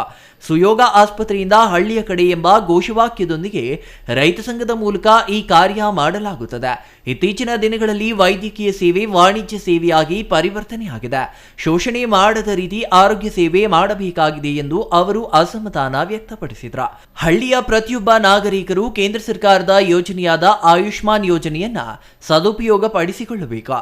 ರೈತ ಸಂಘ ಪ್ರತಿಯೊಬ್ಬ ರೈತರಿಗೂ ಆಯುಷ್ಮಾನ್ ಕಾರ್ಡ್ ಯೋಜನೆ ಬಗ್ಗೆ ತಿಳುವಳಿಕೆ ಮೂಡಿಸಿ ಕಾರ್ಡುಗಳನ್ನು ಮಾಡಿಸಿಕೊಡುವ ಕೆಲಸಕ್ಕೆ ಸನ್ನದ್ಧರಾಗಬೇಕು ಎಂದರು. ಹೇಗೆಂದ್ರೆ ಇವತ್ತು ವೈದ್ಯಕೀಯ ಸೇವೆ ವಾಣಿಜ್ಯಮಯವಾಗಿದೆ. ಅದಕ್ಕೆ 108 ಕಾರಣಗಳಿದ್ದಾವೆ. ಅದನ್ನ ನಾನು ವಿಮರ್ಶೆ ಮಾಡಲಿಕ್ಕೆ ಹೋಗಲ್ಲ. ನಾನು ಬೇರೆಯವ್ರ ಬಗ್ಗೆ ಟೀಕೆ ಮಾಡಕ್ಕೆ ಹೋಗಲ್ಲ. ನಾವೇನ್ ಮಾಡ್ಬೋದು ಅದನ್ನ ಮಾಡೋದು ಅಷ್ಟೇ ನಮ್ಮ ಕೆಲಸ. ಸೊ ಹಾಗಾಗಿ ಇವತ್ತು ಸುಯೋಗ ಆಸ್ಪತ್ರೆಯಲ್ಲಿ ಒಂದು ಬಹಳ ಅಂತಾರಾಷ್ಟ್ರೀಯ ಗುಣಮಟ್ಟದ ವೈದ್ಯಕೀಯ ಸೇವೆ ನಿಮ್ಗೆಲ್ಲರಿಗೂ ಲಭ್ಯ ಇದೆ. ಇದು ಪಟ್ಟಣದ ಜನಕ್ಕೆ ಮಾತ್ರ ಲಭ್ಯ ಇರಬಾರದು. ನಾನು ಯಾವ ಗ್ರಾಮೀಣ ಪ್ರದೇಶದಿಂದ ನಾನು ಯಾವ ಮಣ್ಣಿನಿಂದ ಬಂದಿದ್ದೇನೋ ಒಬ್ಬ ರೈತನ ಮಗನಾಗಿ ಅವರಿಗೆ ತೆಗೆದುಕೊಳ್ಬೇಕು ಅಂತ ಹೇಳಿ ಇವತ್ತು ಇದಕ್ಕೆ ನಾವು ಸುಯೋಗ ಆಸ್ಪತ್ರೆ ಹಳ್ಳಿಯ ಕಡೆಗೆ ಅನ್ನೋ ಒಂದು ಘೋಷಣಾ ವಾಕ್ಯವನ್ನ ಇವತ್ತು ನಾನು ಕೊಡ್ತಾ ಇದ್ದೇನೆ. ಇನ್ನು ಮುಂದೆ ನಾವು ಪ್ರತಿ ತಿಂಗಳು ಕೂಡ ಹಳ್ಳಿಯಲ್ಲಿ ಒಂದು ಆರೋಗ್ಯ ಶಿಬಿರವನ್ನ ಮಾಡ್ತೇವೆ.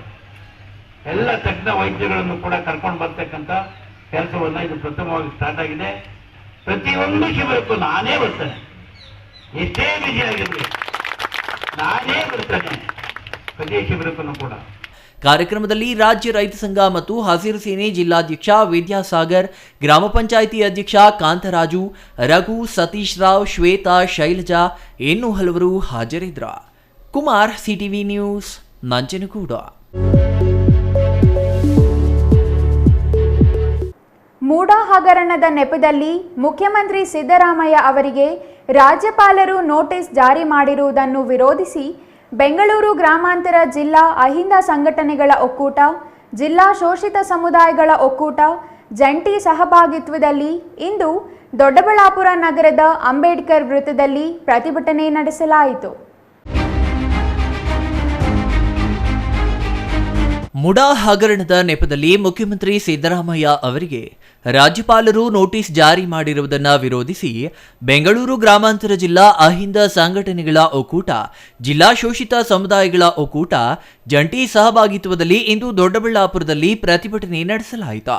ನಗರದ ಅಂಬೇಡ್ಕರ್ ವೃತ್ತದಲ್ಲಿ ಮಾನವ ಸರಪಳಿ ರಚಿಸಿದ ಮುಖಂಡರು ರಾಜ್ಯಪಾಲರ ನಡೆಯನ್ನ ಖಂಡಿಸಿದರು. ಈ ವೇಳೆ ಕೆಪಿಸಿಸಿ ಸದಸ್ಯ ಜಿ ಲಕ್ಷ್ಮೀಪತಿ ಮಾತನಾಡಿ, ಮೈಸೂರು ನಗರಾಭಿವೃದ್ಧಿ ಪ್ರಾಧಿಕಾರದಲ್ಲಿ ಪಾರ್ವತಿ ಸಿದ್ದರಾಮಯ್ಯ ಅವರಿಗೆ ನೀಡಿದ್ದಾರೆ ಎನ್ನಲಾದ ನಿವೇಶನ ವಿಚಾರವಾಗಿ ಅಪರಾಧ ಹಿನ್ನೆಲೆಯ RTI ಕಾರ್ಯಕರ್ತ TJ ಅಬ್ರಹಾಂ ದೂರನ್ನ ರಾಜ್ಯಪಾಲರು ಕೂಲಂಕುಷವಾಗಿ ಪರಿಶೀಲಿಸದೆ ಕೇಂದ್ರದ ಒತ್ತಡಕ್ಕೆ ಮಣಿದು ಆತುರಾತುರವಾಗಿ ನೋಟಿಸ್ ನೀಡಿದ್ದಾರೆ ಎಂದು ಆರೋಪಿಸಿದರು. ಮುಡಾ ಪ್ರಕರಣಕ್ಕೆ ಸಂಬಂಧಿಸಿ ಈಗಾಗಲೇ ರಾಜ್ಯ ಸರ್ಕಾರ ನ್ಯಾಯಾಂಗ ತನಿಖೆ ನಡೆಸುತ್ತಿದೆ. ಆದರೆ ತನಿಖಾ ವರದಿ ಬರುವ ಮುನ್ನವೇ ರಾಜ್ಯಪಾಲರು ಬಿಜೆಪಿ ನಾಯಕರ ಒತ್ತಡಕ್ಕೆ ಮಣಿದು ಮುಖ್ಯಮಂತ್ರಿಗೆ ನೋಟಿಸ್ ನೀಡುವ ಮೂಲಕ ಸಿದ್ದರಾಮಯ್ಯ ಅವರ ತೇಜೋವಧಿ ಮಾಡಲು ಹೊರಟಿದ್ದಾರೆ ಎಂದು ದೂರಿದರು. ಮುಡಾ ಅಕ್ರಮದಲ್ಲಿ ಸಿಎಂ ಭಾಗಿಯಾಗಿದ್ದಾರೆ ಎಂದು ಯಾರೋ ಖಾಸಗಿ ವ್ಯಕ್ತಿ ದೂರು ನೀಡಿದ್ದಾರೆ. ದೂರಿನ ಪ್ರತಿಯನ್ನ ಸರಿಯಾಗಿ ಪರಿಶೀಲಿಸದೆ ಕೇವಲ ಒಂದೇ ದಿನದಲ್ಲಿ ಸಿದ್ದರಾಮಯ್ಯ ಅವರಿಗೆ ರಾಜ್ಯಪಾಲರು ಶೋಕಾಸ್ ನೋಟಿಸ್ ನೀಡಿರುವುದು ಖಂಡನೀಯ. ಇದು ಕಾನೂನು ಹಾಗೂ ಸಂವಿಧಾನಕ್ಕೆ ವಿರುದ್ಧವಾಗಿದೆ ಎಂದು ಮುಖಂಡರು ಆರೋಪಿಸಿದರು. ಈ ದಿನ ಬೆಂಗಳೂರು ಗ್ರಾಮಾಂತರ ಜಿಲ್ಲೆಯ 4 ತಾಲೂಕುಗಳಿಂದ ಅಹಿಂದ ಸಂಘಟನೆಗಳ ಒಕ್ಕೂಟ ಮತ್ತು ಶೋಷಿತ ಸಮುದಾಯಗಳ ಒಕ್ಕೂಟದ ವತಿಯಿಂದ ಸಾಂಕೇತಿಕವಾಗಿ ಈ ದಿನ ಪ್ರತಿಭಟನೆ ಮಾಡಿದ್ದೀವಿ. ರಾಜ್ಯಪಾಲರು ಈ ತಕ್ಷಣ ಶೋಕಾಸ್ ನೋಟಿಸನ್ನು ವಾಪಸ್ ಪಡ್ಕೊಂಡು ಇದು ಪ್ರಕರಣ ಸುಖಾಂತ್ಯ ಆಗ್ತದೆ. ತಪ್ಪಿದಲ್ಲಿ ಪ್ರಾಸಿಕ್ಯೂಷನ್ಗೆ ಏನಾದರೂ ಅನುಮತಿ ಕೊಟ್ಟಲ್ಲಿ ಇದು ಹೋರಾಟ ಉಗ್ರ ರೂಪ ತಾಳ್ತದೆ. ನಾವೆಲ್ಲ ಸಿದ್ದರಾಮಯ್ಯನವ್ರು ಬೆನ್ನಿಗಿದ್ದೀವಿ. ಆದ್ದರಿಂದ ಸಿದ್ದರಾಮಯ್ಯನವ್ರಿಗೆ ಏನೇ ಒಂದು ಒಂದು ಕ್ಷುಲ್ಲಕ ಅಷ್ಟು ಏನಾದರೂ ತೊಂದರೆ ಆದರೆ ನಾವೆಲ್ಲ ನಮ್ಮ ಪ್ರಾಣತ್ಯಾಗಕ್ಕೂ ನಾವು ಸಿದ್ಧರಿದ್ದೀವಿ. ಅದಕ್ಕೆ ಅವರಿಗೆ ತೊಂದರೆ ಆಗೋದಕ್ಕೆ ಯಾವುದೇ ಕಾರಣಕ್ಕೂ ಬಿಡಲ್ಲ. ಆದ್ದರಿಂದ ಘನತೆವೆತ್ತ ರಾಜ್ಯಪಾಲರು ಯಾರೋ ಒಬ್ಬ ಬ್ಲ್ಯಾಕ್ ಮೇಲರು ಅವನ ಚಾರಿತ್ರ್ಯ, ಅವನ ಹಿನ್ನೆಲೆಯನ್ನು ಗಮನಿಸಿ ಅವನ ಮೇಲೆ ಚೀಟಿಂಗ್ ಕೇಸ್ ಹಾಕಿ ಅವನ ಮೇಲೆ ಪ್ರಕರಣ ದಾಖಲಿಸಿ ಅವನ ಮೇಲೆ ಎಂಕ್ವೈರಿ ಮಾಡೋದು ಬಿಟ್ಟು ನಮ್ಮ ಸ್ವಚ್ಛ ಚಾರಿತ್ರ್ಯವುಳ್ಳಂಥ ದಕ್ಷ ಪ್ರಾಮಾಣಿಕ ಏನು ಅವರ ರಾಜಕೀಯ ಜೀವನದ ಉದ್ದಕ್ಕೂ ಕಳಂಕರಹಿತವಾಗಿ, ಆದ್ದರಿಂದ ಘನತೆವೆತ್ತ ರಾಜ್ಯಪಾಲರಲ್ಲಿ ನಾನು ಅತ್ಯಂತ ವಿನಯಪೂರ್ವಕವಾಗಿ ಗೌರವಾನ್ವಿತವಾಗಿ ಪ್ರಾರ್ಥನೆ ಮಾಡ್ತಾ ಇದ್ದೀನಿ. ದಯವಿಟ್ಟು ಶೋಕಾಸ್ ನೋಟಿಸನ್ನು ಹಿಂಪಡಿಬೇಕು ಮತ್ತು ಪ್ರಾಸಿಕ್ಯೂಷನ್ಗೆ ಅವರಿಗೆ ಅವಕಾಶ ಕೊಡಬಾರದು ಅಂತ ನಾನು ಮನವಿ ಮಾಡ್ತಾ ಇದ್ದೀನಿ. Mahesh, CTV news, Doddaballapur. ರಾಜ್ಯಾದ್ಯಂತ ಶಿಕ್ಷಕರ ವರ್ಗಾವಣೆಗೆ ಅಡ್ಡಿಯಾಗಿರುವ ವೃಂದ ಮತ್ತು ನೇಮಕ ನಿಯಮ 2017ಕ್ಕೆ ತಿದ್ದುಪಡಿ ಮಾಡಿ ಶಿಕ್ಷಕರಿಗೆ ನ್ಯಾಯ ದೊರಕಿಸಿಕೊಡಬೇಕು ಎಂದು ಆಗ್ರಹಿಸಿ ರಾಜ್ಯ ಪ್ರಾಥಮಿಕ ಶಾಲಾ ಶಿಕ್ಷಕರ ಸಂಘದಿಂದ ಆಗಸ್ಟ್ 12ಕ್ಕೆ ಬೆಂಗಳೂರು ಫ್ರೀಡಂ ಪಾರ್ಕ್ನಲ್ಲಿ ಬೃಹತ್ ಪ್ರಮಾಣದ ಪ್ರತಿಭಟನೆ ಹಮ್ಮಿಕೊಳ್ಳಲಾಗಿದೆ. ಪ್ರಾಥಮಿಕ ಶಾಲಾ ಶಿಕ್ಷಕರು ಹಮ್ಮಿಕೊಂಡ ಪ್ರತಿಭಟನೆಗೆ ಸಹಕರಿಸಲು ಶಿಕ್ಷಕರ ಸಂಘದ ತಾಲೂಕು ಅಧ್ಯಕ್ಷರು ಮನವಿ ಮಾಡಿದರು.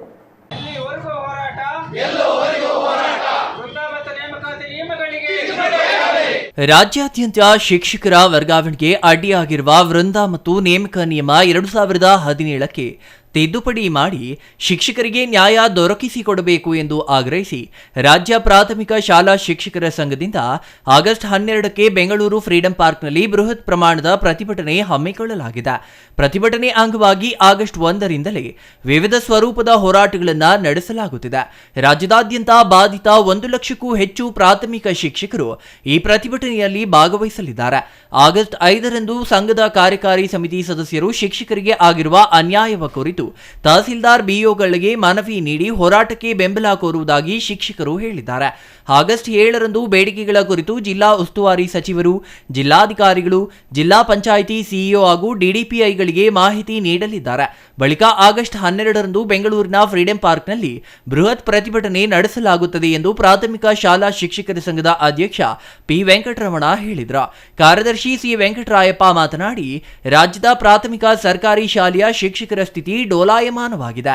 ರಾಜ್ಯದಲ್ಲಿ ಸುಮಾರು 80,000 ಪಿಎಚ್ಡಿ ಶಿಕ್ಷಕರು BA, BSc, BEd, MA, MSc, MEd, MPhil, PhD ಪದವಿ ಪಡೆದಿದ್ದಾರೆ. ಆದರೂ ಇವರಿಗೆ ಬಡ್ತಿ ನೀಡುವ ಬದಲು ಹಿಂಬಡ್ತಿ ನೀಡಲಾಗಿದೆ. ಹೀಗಾಗಿ ಆಗಸ್ಟ್ 12ರಿಂದ ರಾಜ್ಯದ ಶಿಕ್ಷಕರು ರಾಜ್ಯ ಪ್ರಾಥಮಿಕ ಶಾಲಾ ಶಿಕ್ಷಕರ ಸಂಘದ ನೇತೃತ್ವದಲ್ಲಿ ಹೋರಾಟ ಆರಂಭ ಮಾಡಲಿದ್ದಾರೆ ಎಂದರು. ಬೆಂಗಳೂರಿನ ಫ್ರೀಡಂ ಪಾರ್ಕ್ನಲ್ಲಿ ಹೋರಾಟ ನಡೆಯಲಿದ್ದು, ಶಕ್ತಿ ಪ್ರದರ್ಶನದ ಮೂಲಕ ರಾಜ್ಯದ ಸರ್ಕಾರಿ ಶಾಲೆಯ ಶಿಕ್ಷಕರು ತಮಗೆ ಆಗುತ್ತಿರುವ ಅನ್ಯಾಯದ ವಿರುದ್ಧ ಬೀದಿಗಿಳಿಯಲಿದ್ದಾರೆ. ರಾಜ್ಯದ ಮೂಲೆ ಮೂಲೆಗಳಿಂದ ಅಪಾರ ಸಂಖ್ಯೆಯಲ್ಲಿ ಶಿಕ್ಷಕರು ಈ ಹೋರಾಟದಲ್ಲಿ ಪಾಲ್ಗೊಂಡು ರಾಜ್ಯ ಮಟ್ಟದ ಬೃಹತ್ ಪ್ರತಿಭಟನೆ ಮಾಡುವುದಾಗಿ ತಿಳಿಸಿದರು. ನಮ್ಮ ವೃಂದ ಮತ್ತು ನೇಮಕಾತಿ ನಿಯಮಗಳಿಗೆ ಸರ್ಕಾರ ತಿದ್ದುಪಡಿ ತಂತು. ನಮ್ಮಲ್ಲಿ ಪ್ರಾಥಮಿಕ ಶಾಲಾ ಶಿಕ್ಷಕರು 80,000 ಜನ ಶೈಕ್ಷಣಿಕ ಅರ್ಹತೆ ಪಡೆದಿದ್ದರೂ ಕೂಡ ನಮಗೆ ಸರ್ಕಾರ ಇವತ್ತು ಹಿಂಬಡ್ತಿ ನೀಡಿ ನೀವು ಪ್ರಾಥಮಿಕ ಶಾಲಾ ಮಕ್ಕಳಿಗೆ ಮಾತ್ರ ಬೋಧನೆ ಮಾಡೋದಕ್ಕೆ ಅರ್ಹರು ಅಂತಕ್ಕಂಥ ಹಿಂಬಡ್ತಿಯನ್ನು ನೀಡಿ ಯಾವುದೇ ಒಂದು ಬಡ್ತಿ ಕೊಡ್ದಿರಾ ನಮ್ಮನ್ನು ಪ್ರಾಥಮಿಕ ಶಾಲಾ ಶಿಕ್ಷಕರಿಗೆ ಮಾತ್ರ ಮೀಸಲಾತಿ ಇಟ್ಟು ನಮಗೆ ಬಡ್ತಿ ಕೊಡ್ದಿರಾ ವರ್ಗಾವಣೆಗಳಲ್ಲಿ ತುಂಬ ಅನ್ಯಾಯ ಆಗ್ತಾ ಇದೆ. ಯಾವುದೇ ಮುಖ್ಯೋಪಾಧ್ಯಾಯರ ಬಡ್ತಿ ಕೊಡ್ತಾ ಇಲ್ಲ, ಪ್ರೌಢಶಾಲೆಗೆ ಬಡ್ತಿ ಕೊಡ್ತಾ ಇಲ್ಲ.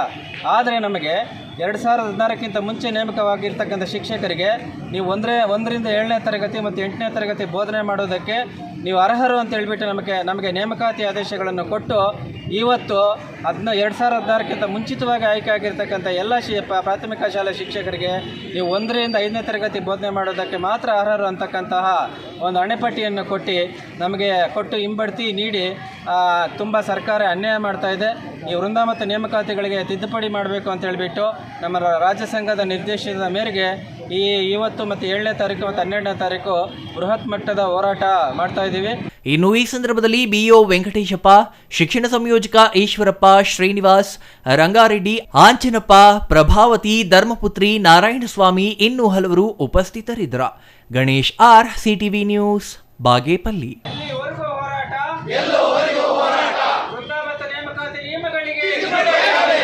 ಪ್ರಾಥಮಿಕ ಶಾಲಾ ಶಿಕ್ಷಕರಿಗೆ ಅರ್ಹತೆಯ ಆಧಾರದ ಮೇಲೆ ಪ್ರೌಢಶಾಲೆಗೆ ಬಡ್ತಿ ನೀಡುವುದು ಸೇರಿದಂತೆ ವಿವಿಧ ಬೇಡಿಕೆಗಳ ಈಡೇರಿಸಲು ಆಗ್ರಹಿಸಿ ನಂಜನಗೂಡಿನಲ್ಲಿ ರಾಜ್ಯ ಪ್ರಾಥಮಿಕ ಶಾಲಾ ಶಿಕ್ಷಕರ ಸಂಘದಿಂದ ಮನವಿ ಸಲ್ಲಿಸಲಾಯಿತು.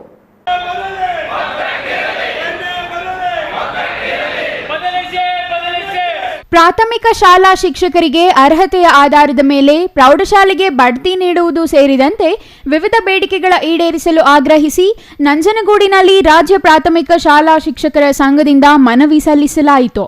ನಂಜನಗೂಡು ನಗರದ ತಾಲೂಕು ಆಡಳಿತ ಭವನದ ಮುಂಭಾಗದಲ್ಲಿ ರಾಜ್ಯ ಪ್ರಾಥಮಿಕ ಶಾಲಾ ಶಿಕ್ಷಕರ ಸಂಘದ ಶಿಕ್ಷಕರು ರಾಜ್ಯ ಸರ್ಕಾರದ ವಿರುದ್ಧ ಧಿಕ್ಕಾರದ ಘೋಷಣೆ ಕೂಗಿ ಆಕ್ರೋಶ ವ್ಯಕ್ತಪಡಿಸಿದರು. ರಾಜ್ಯ ಪ್ರಾಥಮಿಕ ಶಾಲಾ ಶಿಕ್ಷಕರ ಸಂಘದ ಅಧ್ಯಕ್ಷ ಧರ್ಮರತ್ನಾಕರ ಮಾತನಾಡಿ 2017ರವರೆಗೆ ನೇಮಕವಾದ ಶಿಕ್ಷಕರನ್ನು 1ರಿಂದ 7ನೇ ತರಗತಿಯ ತನಕ ನೇಮಕವಾದ ಶಿಕ್ಷಕರೆಂದು ಪರಿಗಣಿಸಿ ಹೊಸ ವೃಂದ ಮತ್ತು ನೇಮಕಾತಿ ನಿಯಮಗಳು 2017ರ ನಂತರ ನೇಮಕವಾದ ಶಿಕ್ಷಕರಿಗೆ ಅನ್ವಯಿಸಬೇಕು. 2016ಕ್ಕಿಂತ ಮೊದಲು ನೇಮಕಾತಿಯಾದವರಿಗೆ ಪೂರ್ವಾನ್ವಯಗೊಳಿಸಬಾರದು. ಪದವಿ ಪೂರೈಸಿದ ಎಲ್ಲರಿಗೂ ಸೇವಾ ಜೈಷ್ಠತೆಯೊಂದಿಗೆ ಪದವೀಧರ ಶಿಕ್ಷಕರೆಂದು ಪದನಾಮೀಕರಿಸಬೇಕು ಎಂದು ಆಗ್ರಹಿಸಿದರು. 2017ರ ವೃಂದ ಮತ್ತು ನೇಮಕಾತಿ ನಿಯಮಗಳು 2016ಕ್ಕಿಂತ ಮುಂಚೆ ನೇಮಕಾತಿ ಹೊಂದಿದ ಶಿಕ್ಷಕರಿಗೆ ಅನ್ವಯವಾಗುವುದಿಲ್ಲ ಎಂದು ಕಾರ್ಯಾದೇಶ ಹೊರಡಿಸಿದೆ. 1 ಮತ್ತು 7 ಹಾಗೂ 8ಕ್ಕೆ ನೇಮಕ ಹೊಂದಿರುವವರನ್ನು PST ಎಂದು ಪದನಾಮ ಮಾಡಿ 1 ಮತ್ತು 5ಕ್ಕೆ ಸೀಮಿತಗೊಳಿಸುವುದನ್ನು ಕೂಡಲೇ ಹಿಂಪಡೆಯಬೇಕು. ಅರ್ಹ ಪ್ರಾಥಮಿಕ ಶಾಲಾ ಶಿಕ್ಷಕರಿಗೆ ಅರ್ಹತೆ ಆಧಾರದ ಮೇಲೆ ಪ್ರೌಢಶಾಲೆಗೆ ಬಡ್ತಿ ನೀಡಬೇಕು. ಪ್ರಾಥಮಿಕ ಶಾಲಾ ಶಿಕ್ಷಕರಿಗೆ ಮುಖ್ಯ ಶಿಕ್ಷಕರ ಹುದ್ದೆಗೆ ಸೇವಾ ಜೈಷ್ಠ್ಯತೆ ಆಧಾರದ ಮೇಲೆ ಬಡ್ತಿ ನೀಡಬೇಕು. 2016ಕ್ಕಿಂತ ಪೂರ್ವದಲ್ಲಿ ನೇಮಕಾತಿಯಾಗಿರುವ ಪ್ರಾಥಮಿಕ ಶಾಲೆ ಶಿಕ್ಷಕರಿಗೆ ಸೇವಾ ಜೈಷ್ಠತೆಯ ರಕ್ಷಣೆ ಮತ್ತು ಮುಂದುವರಿಕೆ ಹಿರಿತನದ ಆಧಾರದ ಮೇಲೆ ಬಡ್ತಿ ನೀಡಬೇಕು ಎಂದು ಒತ್ತಾಯಿಸಿದರು. ಆದರೂ ಸಹ ಇವತ್ತು CN ರೂಲ್ ಮಾಡಿ ನಮ್ಮ ಯಾರು BEd ಮಾಡಿ ಏನೇ ಇನ್ನು ಸೌಲಭ್ಯ ಇದ್ದಿದ್ರು ಅವ್ರಿಗೆ 1ರಿಂದ 5ಕ್ಕೆ ಅಂತೇಳಿ ಹಿಂಬಡ್ತಿಯನ್ನು ಕೊಟ್ಟಿದ್ದಾರೆ. ಇದು ನಮಗೆ ನೋವಿನ ಸಂಗಾತಿ. ಜೊತೆಗೆ ನಮಗೆ ಸೇವಾ ಹಿರಿತನದ ಮೇಲೆ ನಮಗೆ ಮುಖ್ಯ ಶಿಕ್ಷಕರಾಗಿ ನಮಗೆ ಅವರು ಮುಂಬಡ್ತಿ ಭರ್ತಿಯನ್ನು ಕೊಡ್ತಾ ಇದ್ರು. ಅದನ್ನು ಸಹ ಈಗ ನಮಗೆ ಕೊಡ್ತಾ ಇಲ್ಲ. ನಮ್ಮ ಶಿಕ್ಷಕರಿಗೆ ಭಾರಿ ಅನ್ಯಾಯ ಆಗಿದೆ. ಜೊತೆಗೆ ನಾವು GPD ಅಂತ ಮಾಡಿದರೆ ಅಲ್ಲಿ ಹುದ್ದೆಗಳು ಖಾಲಿ ಇದ್ರೂ ಸಹ ನಮ್ಮ PhD ಶಿಕ್ಷಕರು ಆ ಹುದ್ದೆಯನ್ನು ತಗೊಳ್ಳಕ್ಕೆ ಆಗ್ತಾ ಇಲ್ಲ. ಆದರೆ ನಾವು 6 ಮತ್ತು 7ನೇ ತರಗತಿ ನಾವು ಬೋಧನೆ ಮಾಡಬೇಕು. ಯಾಕೆ ಬೋಧನೆ ಮಾಡಬೇಕು ಈಗ ನಾವು? ಅದಕ್ಕೆ ನಾವು ಇದೇ ರೀತಿ ಆದರೆ ನಾವು ತರಗತಿಯನ್ನು ಬಹಿಷ್ಕಾರ ಮಾಡ್ತೇವೆ. ನಾವು 1ರಿಂದ 5ಕ್ಕೆ ನಾವು ಕೂತ್ಕೊಳ್ತೇವೆ. 6ರಿಂದ 7 ತನಕ ಹೋಗು ಇಬ್ಬರು ಶಿಕ್ಷಕರಿದ್ದಾರೆ. GPD ಶಿಕ್ಷಕರಲ್ಲಿ ಒಬ್ಬರು ಇಬ್ಬರು ಇದ್ದಾರೆ. ಅವರು ಎಲ್ಲರೂ ಸಹ ಅವರು ಅದನ್ನು ಬೋಧನೆ ಮಾಡಲಿ ಅಂತೇಳಿ ನಾವು ಈ ದಿನ ನಾವು ಇವತ್ತು ತಾಲೂಕು ಮಟ್ಟದಲ್ಲಿ 5ನೇ ತಾರೀಕು ತಾಲೂಕು ಮಟ್ಟದಲ್ಲಿ ಮನವಿಯನ್ನು ಸಲ್ಲಿಸುತ್ತಿದ್ದೇವೆ. ಇದೇ ವೇಳೆ ಗ್ರೇಡ್ 2 ತಹಸೀಲ್ದಾರ್ ಮಹೇಶ್ ಅವರಿಗೆ ಮನವಿ ಸಲ್ಲಿಸಲಾಯಿತು. ರಾಜ್ಯ ಪ್ರಾಥಮಿಕ ಶಾಲಾ ಶಿಕ್ಷಕರ ಸಂಘದ ಅಧ್ಯಕ್ಷ ಧರ್ಮರತ್ನಾಕರ, ಕಾರ್ಯದರ್ಶಿ ಸೋಮೇಶ್, ಉಪಾಧ್ಯಕ್ಷ ಸತೀಶ್, ರಾಜೇಂದ್ರ, ಲೀಲಾ, ಸದಸ್ಯರಾದ ಕಲ್ಪನಾ, ಸುನಂದ, ರಂಗನಾಥ್, ಗೋಪಾಲ್, ರಾಜುಸ್ವಾಮಿ, ಮಹೇಶ್, ನಾರಾಯಣ ಮತ್ತಿತರರು ಹಾಜರಿದ್ದರು. Kumar, CTV news, Nanjangud.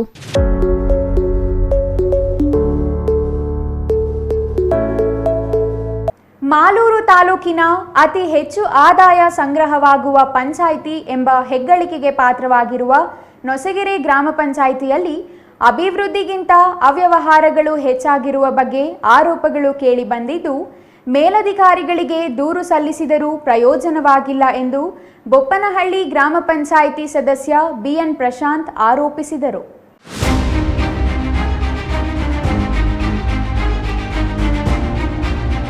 ಮಾಲೂರು ತಾಲೂಕಿನ ಅತಿ ಹೆಚ್ಚು ಆದಾಯ ಸಂಗ್ರಹವಾಗುವ ಪಂಚಾಯಿತಿ ಎಂಬ ಹೆಗ್ಗಳಿಕೆಗೆ ಪಾತ್ರವಾಗಿರುವ ನೊಸಗೆರೆ ಗ್ರಾಮ ಪಂಚಾಯಿತಿಯಲ್ಲಿ ಅಭಿವೃದ್ಧಿಗಿಂತ ಅವ್ಯವಹಾರಗಳು ಹೆಚ್ಚಾಗಿರುವ ಬಗ್ಗೆ ಆರೋಪಗಳು ಕೇಳಿಬಂದಿದ್ದು, ಮೇಲಧಿಕಾರಿಗಳಿಗೆ ದೂರು ಸಲ್ಲಿಸಿದರೂ ಪ್ರಯೋಜನವಾಗಿಲ್ಲ ಎಂದು ಬೊಪ್ಪನಹಳ್ಳಿ ಗ್ರಾಮ ಪಂಚಾಯಿತಿ ಸದಸ್ಯ BN ಪ್ರಶಾಂತ್ ಆರೋಪಿಸಿದರು. ಪಟ್ಟಣದ ತಮ್ಮ ಕಚೇರಿಯಲ್ಲಿ ಮಾತನಾಡಿದ ಅವರು, ಪಂಚಾಯಿತಿ ವ್ಯಾಪ್ತಿಯ ಗ್ರಾಮಗಳಲ್ಲಿ ವರ್ಗ 2ರ ಹಣಕಾಸು ಯೋಜನೆಯಲ್ಲಿ ಸ್ವಚ್ಛತೆ, ಚರಂಡಿ, ರಸ್ತೆ, ಪಂಪು ಮೋಟಾರ್, ಆಟದ ಸಾಮಗ್ರಿಗಳ ಖರೀದಿ ಸೇರಿದಂತೆ ಯಾವುದಕ್ಕೂ ಲೆಕ್ಕವಿಲ್ಲದಷ್ಟು ಹಣ ಬಿಡುಗಡೆಯಾಗಿದ್ರೂ ಯಾವುದೇ ಕಾಮಗಾರಿ ಮಾಡಬೇಕಾದರೂ ಒಂದೇ ಕಾಮಗಾರಿಗೆ 3 ಬಿಲ್ ಆಗಿವೆ. ಅದನ್ನ ಪ್ರಶ್ನಿಸುವವರಿಲ್ಲ. ಈ ವಿಚಾರವಾಗಿ ತಾಲೂಕು ಪಂಚಾಯಿತಿ EO ಜಿಲ್ಲಾ ಪಂಚಾಯಿತಿ ಕಾರ್ಯನಿರ್ವಹಣಾಧಿಕಾರಿಗೆ ಗಮನಕ್ಕೆ ತಂದರೂ ಉಪಯೋಗವಾಗಿಲ್ಲ. ಪಿಡಿಒ ಅವರು ಯಾವ ಗ್ರಾಮದಲ್ಲಿ ಯಾವ ಕೆಲಸವಾಗಿದೆ ಅದು ಸರಿ ಇದೆಯೇ ಎಂದು ಸ್ಥಳಕ್ಕೆ ಭೇಟಿ ನೀಡಿ ಪರಿಶೀಲನೆ ಮಾಡದೆ ಹಣ ಬಿಡುಗಡೆ ಮಾಡಿದ್ದಾರೆ. ಗ್ರಾಮ ಪಂಚಾಯಿತಿಯಲ್ಲಿ ಹಣ ದುರುಪಯೋಗವಾಗುತ್ತಿರುವ ಬಗ್ಗೆ ಸಂಬಂಧಪಟ್ಟ ಅಧಿಕಾರಿಗಳು ಸೂಕ್ತ ಪರಿಶೀಲನೆ ನಡೆಸಿ ಅಕ್ರಮದಲ್ಲಿ ಭಾಗಿಯಾಗಿರುವವರ ವಿರುದ್ಧ ಸೂಕ್ತ ಕ್ರಮ ಕೈಗೊಳ್ಳಬೇಕು ಎಂದು ಒತ್ತಾಯಿಸಿದರು. ಗ್ರಾಮಗಳಲ್ಲಿ ಬಡವ ಸಾರ್ವಜನಿಕರು ಪಂಚಾಯಿತಿಗೆ ಕಟ್ಟಿದ ತೆರಿಗೆ ಹಣವನ್ನ ದುರುಪಯೋಗ ಮಾಡಿಕೊಂಡು ಅಭಿವೃದ್ಧಿಯಲ್ಲಿ ಕುಂಠಿತ ಮಾಡುವುದು ಸರಿಯೇ? ಸರ್ಕಾರದ ಆದೇಶದಂತೆ ಯಾವುದೇ ಗ್ರಾಮ ಸಭೆಯಾದರೂ ಯಾವುದೇ ಕಾಮಗಾರಿ ಪ್ರಾರಂಭಿಸಿದರೂ ಅದನ್ನ ವಿಡಿಯೋ ಚಿತ್ರೀಕರಣ ಮಾಡಿ ಆನ್ಲೈನ್ ಮೂಲಕ ಅಪ್ಲೋಡ್ ಮಾಡಬೇಕು. ಇವರು ಯಾವುದೂ ಮಾಡಿಲ್ಲ. ಈ ವಿಚಾರವಾಗಿ ನ್ಯಾಯಾಲಯದಲ್ಲಿ ದಾವೆ ಹೂಡಿದ್ದು ಕಮಿಷನರ್, ಕಾರ್ಯದರ್ಶಿಗಳು, ಸಿಇಒ, ಇಒ, ಪಿಡಿಒ ಅವರಿಗೆ ನೋಟಿಸ್ ಬಂದಿದೆ. ಗ್ರಾಮ ಪಂಚಾಯಿತಿ ಸದಸ್ಯ ಒಬ್ಬ ವಕೀಲರಾದ ನಾನು ದಾಖಲೆಯನ್ನ ಕೇಳಿದ್ರೆ ನೀಡಿಲ್ಲ. ಸಾಮಾನ್ಯ ಪ್ರಜೆಗೆ ಹೇಗೆ ಸ್ಪಂದಿಸುತ್ತಾರೆ ಎಂದು ಅಧಿಕಾರಿಗಳ ವಿರುದ್ಧ ಕಿಡಿಕಾರಿದ್ರು. ನೋಡಿ, ಈ ಸಾಮಾನ್ಯ ಸಭೆಯಲ್ಲಿ ಕೊಟ್ಟಿರ್ತಕ್ಕಂಥದ್ದು ಈಗಾಗಿರೋಂಥದ್ದು 2024-25ನೇ ಸಾಲಿನ ಎಸ್ಟಿಮೇಟ್ ಅಪ್ರೂವಲ್ ಆಗಿ ಬಂದಿದೆ. ಇದರ ಕಾಮಗಾರಿಗಳು ಎಷ್ಟಾಗಿದೆ ಸರ್? ಸುಮಾರು ಹೆಚ್ಚು ಕಡಿಮೆ 2 ಕೋಟಿ ರೂಪಾಯಿ. ಇದು 2 ಕೋಟಿ ರೂಪಾಯಿಯಲ್ಲಿ ಏನೇನು ಕಾಮಗಾರಿ ಅಂತ ಈಗ ನಾನು ತಮಗೆ ವಿತ್ ಏನು ಅವ್ರು ಕೊಟ್ಟಿರತಕ್ಕಂಥದ್ದ ಎಸ್ಟಿಮೇಟೇ ಕೊಡ್ತೀನಿ. ಈಗಾಗಲೇ ಈ ಎಸ್ಟಿಮೇಟಲ್ಲಿ ಸಾಕಷ್ಟು ವರ್ಕ್ಸ್ ಮುಗ್ದಿದೆ, ಹಿಂದೆ ಆಗಿರೋಂಥದ್ದು ಅಂತ. ಅದನ್ನು ಪರಿಶೀಲನೆ ಮಾಡಬೇಕಾಗಿರೋ ಯಾರ ಕರ್ತವ್ಯ? ಸಂಬಂಧಪಟ್ಟ ಅಧಿಕಾರಿಗಳ ಕರ್ತವ್ಯ. ನಾನು ಸಿಇಒ ಕಂಪ್ಲೇಂಟ್ ಕೊಟ್ಟಿದ್ದೆ, ಸಿಇಒರು ಇಒಗೆ ಫಾರ್ವರ್ಡ್ ಮಾಡಿರ್ಬೋದು. ಇಒನು ಅಷ್ಟೇ ಈಗಾಗಲೇ ಹಿಂದೆ ಕೆಲವೊಂದು ವಿಚಾರಗಳಲ್ಲಿ ಇಒ ಗಮನಕ್ಕೂ ತಂದಿದ್ರು ಸಹ ಇಒ ಸಹ ಇದ್ರ ಬಗ್ಗೆ ಏನು ಕ್ರಮ ಕೈಗೊಳ್ಳಲಿಲ್ಲ. ಸೊ ಅದರಿಂದ ನಾನು ನೇರವಾಗಿ ಹೋಗಿ ಸಿಇಒ ಹತ್ರನೇ ಸಿಇಒ ಖುದ್ದು ನಾನು ಭೇಟಿ ಮಾಡಿ ಅವರೇ ಕಂಪ್ಲೇಂಟ್ ತೊಗೊಂಡು ಆಯಿತು, ನಾನು ಇದು ನನ್ನ ಪರ್ಸ್ನಲ್ ಇದರಲ್ಲಿ ಹಾಕು, ನಾನು ಹೋಗಿ ನೋಡ್ತೀನಿ, ನೋಡಿ ನಾನು ಏನು ಅನ್ನೋದು ಹೇಳ್ತೀನಿ ಅಂತೇಳಿ ಹೇಳಿದ್ರು. ಇದುವರೆಗೂ ಅವರು ಸಹ, ಯಾಕಂದರೆ 19/6/2024 ಮೀಟಿಂಗ್ ನಡೆದಿದ್ದು ಜೂನ್. ನಾನು 22ನೇ ತಾರೀಕು ಹೋಗಿ ನಾನು ಅವರನ್ನು ಭೇಟಿ ಮಾಡಿ ಕಂಪ್ಲೇಂಟ್ ಕೊಟ್ಟು ಬಂದಿದ್ದು. ಇದುವರೆಗೂ ಏನೂ ಮಾಡಲಿಲ್ಲ. MP Prakash, CTV news, Malur.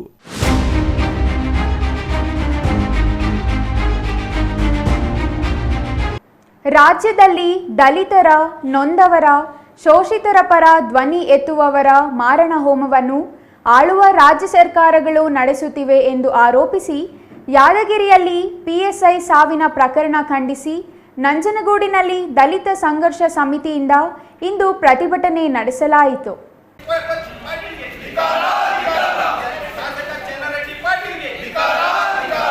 ಯಾದಗಿರಿಯ PSI Parashuram ಅವರ ಸಾವು ಖಂಡಿಸಿ ಉನ್ನತ ಮಟ್ಟದ ತನಿಖೆಗೆ ಆಗ್ರಹಿಸಿ ನಂಜನಗೂಡು ನಗರದ ತಾಲೂಕು ಆಡಳಿತ ಭವನದ ಮುಂಭಾಗದಲ್ಲಿ ದಲಿತ ಸಂಘರ್ಷ ಸಮಿತಿಯ ಮೈಸೂರು ಜಿಲ್ಲಾ ಉಪವಿಭಾಗೀಯ ಸಂಚಾಲಕ ಮತ್ತು ದಲಿತ ಸಂಘಟನೆಗಳ ಸಮನ್ವಯ ಸಮಿತಿಯ ಅಧ್ಯಕ್ಷ ಮಂಜು ಶಂಕರಪುರ ನೇತೃತ್ವದಲ್ಲಿ ಪ್ರತಿಭಟನೆ ಆಯೋಜಿಸಲಾಗಿತ್ತು. ದಲಿತ ಸಂಘರ್ಷ ಸಮಿತಿ ತಾಲೂಕು ಸಂಚಾಲಕ ಗಟ್ಟವಾಡಿ ಮಹೇಶ್ ಮಾತನಾಡಿ, ಬಸವಣ್ಣನವರ ವಿಚಾರಗಳನ್ನ ಜಗತ್ತಿಗೆ ತಿಳಿಸುತ್ತಿದ್ದ ವಿದ್ವಾಂಸ ಕಲಬುರ್ಗಿಯವರನ್ನ ಗುಂಡಿಟ್ಟು ಕೊಂದ ಪ್ರಕರಣ, ಮಹಿಳಾ ಹೋರಾಟಗಾರ್ತಿ Gauri Lankesh, Kolar DC D K Ravi, DYSP Ganapati, Chamarajanagar ಜಿಲ್ಲೆಯ ಸಂತಿಮರಹಳ್ಳಿಯ ದಲಿತ ಯುವಕರ ಜೋಡಿ ಕೊಲೆ, ಇತ್ತೀಚಿನ ಕೆಲ ದಿನಗಳಲ್ಲಿ ವಾಲ್ಮೀಕಿ ನಿಗಮದ ಲೆಕ್ಕಾಧಿಕಾರಿ ಚಂದ್ರಶೇಖರ್ ಸಾವು, ಕನಕಪುರದಲ್ಲಿ ದಲಿತ ಯುವಕನ ಕೈ ಕತ್ತರಿಸಿದ ಪ್ರಕರಣ, ಈಗ ಯಾದಗಿರಿ ಪಿಎಸ್ಐ ಪರಶುರಾಮ್ ಸಾವು ಪ್ರಕರಣ, ಇಂಥ ಸಾಕಷ್ಟು ದಲಿತ ಅಧಿಕಾರಿಗಳು, ವಿದ್ವಾಂಸರು, ಸಾಹಿತಿಗಳ ಕೊಲೆ ಪ್ರಕರಣ ನಡೆದರೂ ರಾಜ್ಯ ಸರ್ಕಾರ ಕಠಿಣ ಕಾಯ್ದೆ ಜಾರಿ ಮಾಡಿ ಕ್ರಮ ಕೈಗೊಳ್ಳುವಲ್ಲಿ ವಿಫಲವಾಗಿದೆ ಎಂದು ಆರೋಪಿಸಿದರು. ರಾಜ್ಯದ ಮುಖ್ಯಮಂತ್ರಿ ಸಿದ್ದರಾಮಯ್ಯ ಅವರು ಯಾದಗಿರಿ ಪಿಎಸ್ಐ ಸಾವು ಪ್ರಕರಣವನ್ನ ಉನ್ನತ ಮಟ್ಟದಲ್ಲಿ ತನಿಖೆ ನಡೆಸಬೇಕು, ಇಲ್ಲದಿದ್ದಲ್ಲಿ ರಾಜೀನಾಮೆ ನೀಡಬೇಕು ಎಂದು ಆಗ್ರಹಿಸಿದರು. ಪಿಎಸ್ಐ ಪರಶುರಾಮ್ ಸಾವು ಪ್ರಕರಣವನ್ನ ಸಿಬಿಐ ತನಿಖೆಗೆ ವಹಿಸಬೇಕು. ಯಾದಗಿರಿ ಶಾಸಕ ಚೆನ್ನಾರೆಡ್ಡಿ ಪಾಟೀಲ್ ಆತನ ಮಗ ಪಂಪನಗೌಡರನ್ನ ಕೂಡಲೇ ದಸ್ತಗಿರಿ ಮಾಡಿ ಜೈಲಿಗೆ ಕಳುಹಿಸಬೇಕು. ಎಂಎಲ್ಎ ಸ್ಥಾನವನ್ನ ವಜಾಗೊಳಿಸಿ ಆತನ ಆಸ್ತಿಯನ್ನ ಮುಟ್ಟುಗೋಲು ಹಾಕಬೇಕು. ಪಿಎಸ್ಐ ಪರಶುರಾಮ್ ಅವರ ಪತ್ನಿ ಶ್ವೇತಾ ಅವರಿಗೆ ಪೊಲೀಸ್ ಇಲಾಖೆಯಲ್ಲಿ ಖಾಯಂ ಹುದ್ದೆ ನೀಡಬೇಕು ಎಂಬುದು ಸೇರಿದಂತೆ ಸಾಕಷ್ಟು ಹಕ್ಕೊತ್ತಾಯಗಳನ್ನ ಮಾಡಿದ್ರು. ಈ ದಲಿತರ ಪರವಾಗಿ ಜಗತ್ತಿಗೆ ಬಸವಣ್ಣನವರ ವಚನವನ್ನು ತಿಳಿಸಿಕೊಡ್ತಿದ್ದಂತಹ ಇತ್ತೀಚಿನ ದಿನಗಳ ಕಲಬುರಗಿ ಹತ್ಯೆಯನ್ನು ನಾವು ನೋಡ್ಬೋದು. ಹಾಗೆ ದಿಟ್ಟ ಹೋರಾಟಗಾರ್ತಿಯಾಗಿದ್ದಂತಹ ಗೌರಿ ಲಂಕೇಶ್ರವರ ಹತ್ಯೆ ಆದದನ್ನು ಕೂಡ ನಾವು ನೋಡ್ಬೋದು. ಜನಗಳ ಪರವಾಗಿ ಸಾರ್ವಜನಿಕರಿಗೆ ಒಳ್ಳೆಯದನ್ನು ಮಾಡ್ತಕ್ಕಂಥ ಕೋಲಾರದ ಡಿಸಿ ರವಿ ಅವರ ಸಾವನ್ನು ನಾವು ನೋಡ್ಬೋದು. ಹಾಗೆ ಪ್ರಾಮಾಣಿಕವಾಗಿ ಕೆಲಸ ಮಾಡ್ತಿದ್ದಂಥ ಪೊಲೀಸ್ ಇಲಾಖೆ ಮತ್ತೊಬ್ಬರಾದಂತಹ ಡಿವೈಎಸ್ಪಿ ಗಣೇಶ್ ಅವರ ಸಾವನ್ನು ನಾವು ನೋಡ್ಬೋದು. ಹಾಗೆ ದಲಿತರಲ್ಲಿ ಸಂತೆಮರಳಿಯಲ್ಲಿ ದಲಿತ ಯುವಕರನ್ನು ಆಡಾಗಲೇ ಜೋಡಿ ಕೊಲೆ ಮಾಡಿದಂಥದ್ದನ್ನು ನಾವು ನೋಡ್ಬೋದು. ಹಾಗೆ ಇತ್ತೀಚಿನ ದಿನಗಳಲ್ಲಿ ಕನಕಪುರ ತಾಲೂಕಿನ ಮಣಗಾಳು ಅಂತ ಗ್ರಾಮದಲ್ಲಿ ದಲಿತ ಯುವಕರ ಮನೆಗೆ ನುಗ್ಗಿ ರೌಡಿ ಸೀಟರ್ ಆಗಿರ್ತಕ್ಕಂಥವರು ಕೈಯನ್ನು ಕಟ್ ಮಾಡಿರ್ತಕ್ಕಂಥ ಘಟನೆಗಳನ್ನು ನೋಡಿರ್ಬೋದು.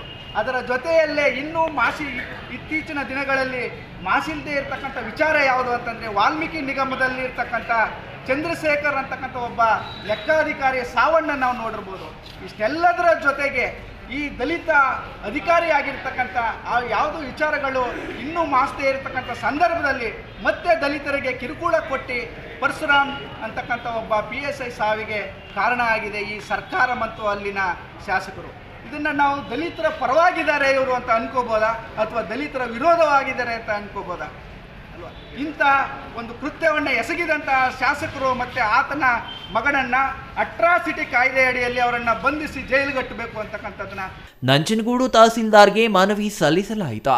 ಈ ಸಂದರ್ಭದಲ್ಲಿ ದಲಿತ ಸಂಘರ್ಷ ಸಮಿತಿ ಜಿಲ್ಲಾ ಉಪವಿಭಾಗೀಯ ಸಂಚಾಲಕ ಮಂಜು ಶಂಕರಪುರ, ಕರ್ನಾಟಕ ಅಂಬೇಡ್ಕರ್ ಸೇನೆಯ ರಾಜ್ಯಾಧ್ಯಕ್ಷ ಬಸವಟ್ಟಿಗೆ ನಾಗೇಂದ್ರ, ತಾಲೂಕು ಸಂಚಾಲಕ ಗಟ್ಟವಾಡಿ ಮಹೇಶ್, ಮಹದೇವಸ್ವಾಮಿ, ಬೊಕ್ಕಹಳ್ಳಿ ಮಹದೇವಸ್ವಾಮಿ, ಹುಸ್ಕೂರು ಸಿದ್ದರಾಜು, ಸುರೇಶ್, ಗಜೇಂದ್ರ, ಮರಿಸ್ವಾಮಿ ಇನ್ನೂ ಹಲವರು ಹಾಜರಿದ್ರ. Kumar, CTV news, Nanjangud.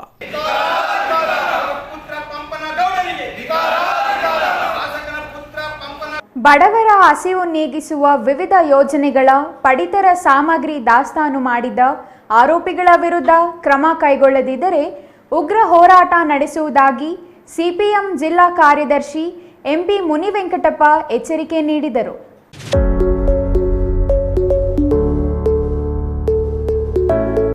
ಬಡವರ ಹಸಿವು ನೀಗಿಸುವ ವಿವಿಧ ಯೋಜನೆಗಳ ಪಡಿತರ ಸಾಮಗ್ರಿ ದಾಸ್ತಾನು ಮಾಡಿದ್ದ ಆರೋಪಿಗಳ ವಿರುದ್ಧ ಕ್ರಮ ಕೈಗೊಳ್ಳದಿದ್ದರೆ ಉಗ್ರ ಹೋರಾಟ ನಡೆಸುವುದಾಗಿ ಸಿಪಿಎಂ ಜಿಲ್ಲಾ ಕಾರ್ಯದರ್ಶಿ MP ಮುನಿವೆಂಕಟಪ್ಪ ಎಚ್ಚರಿಕೆ ನೀಡಿದರು.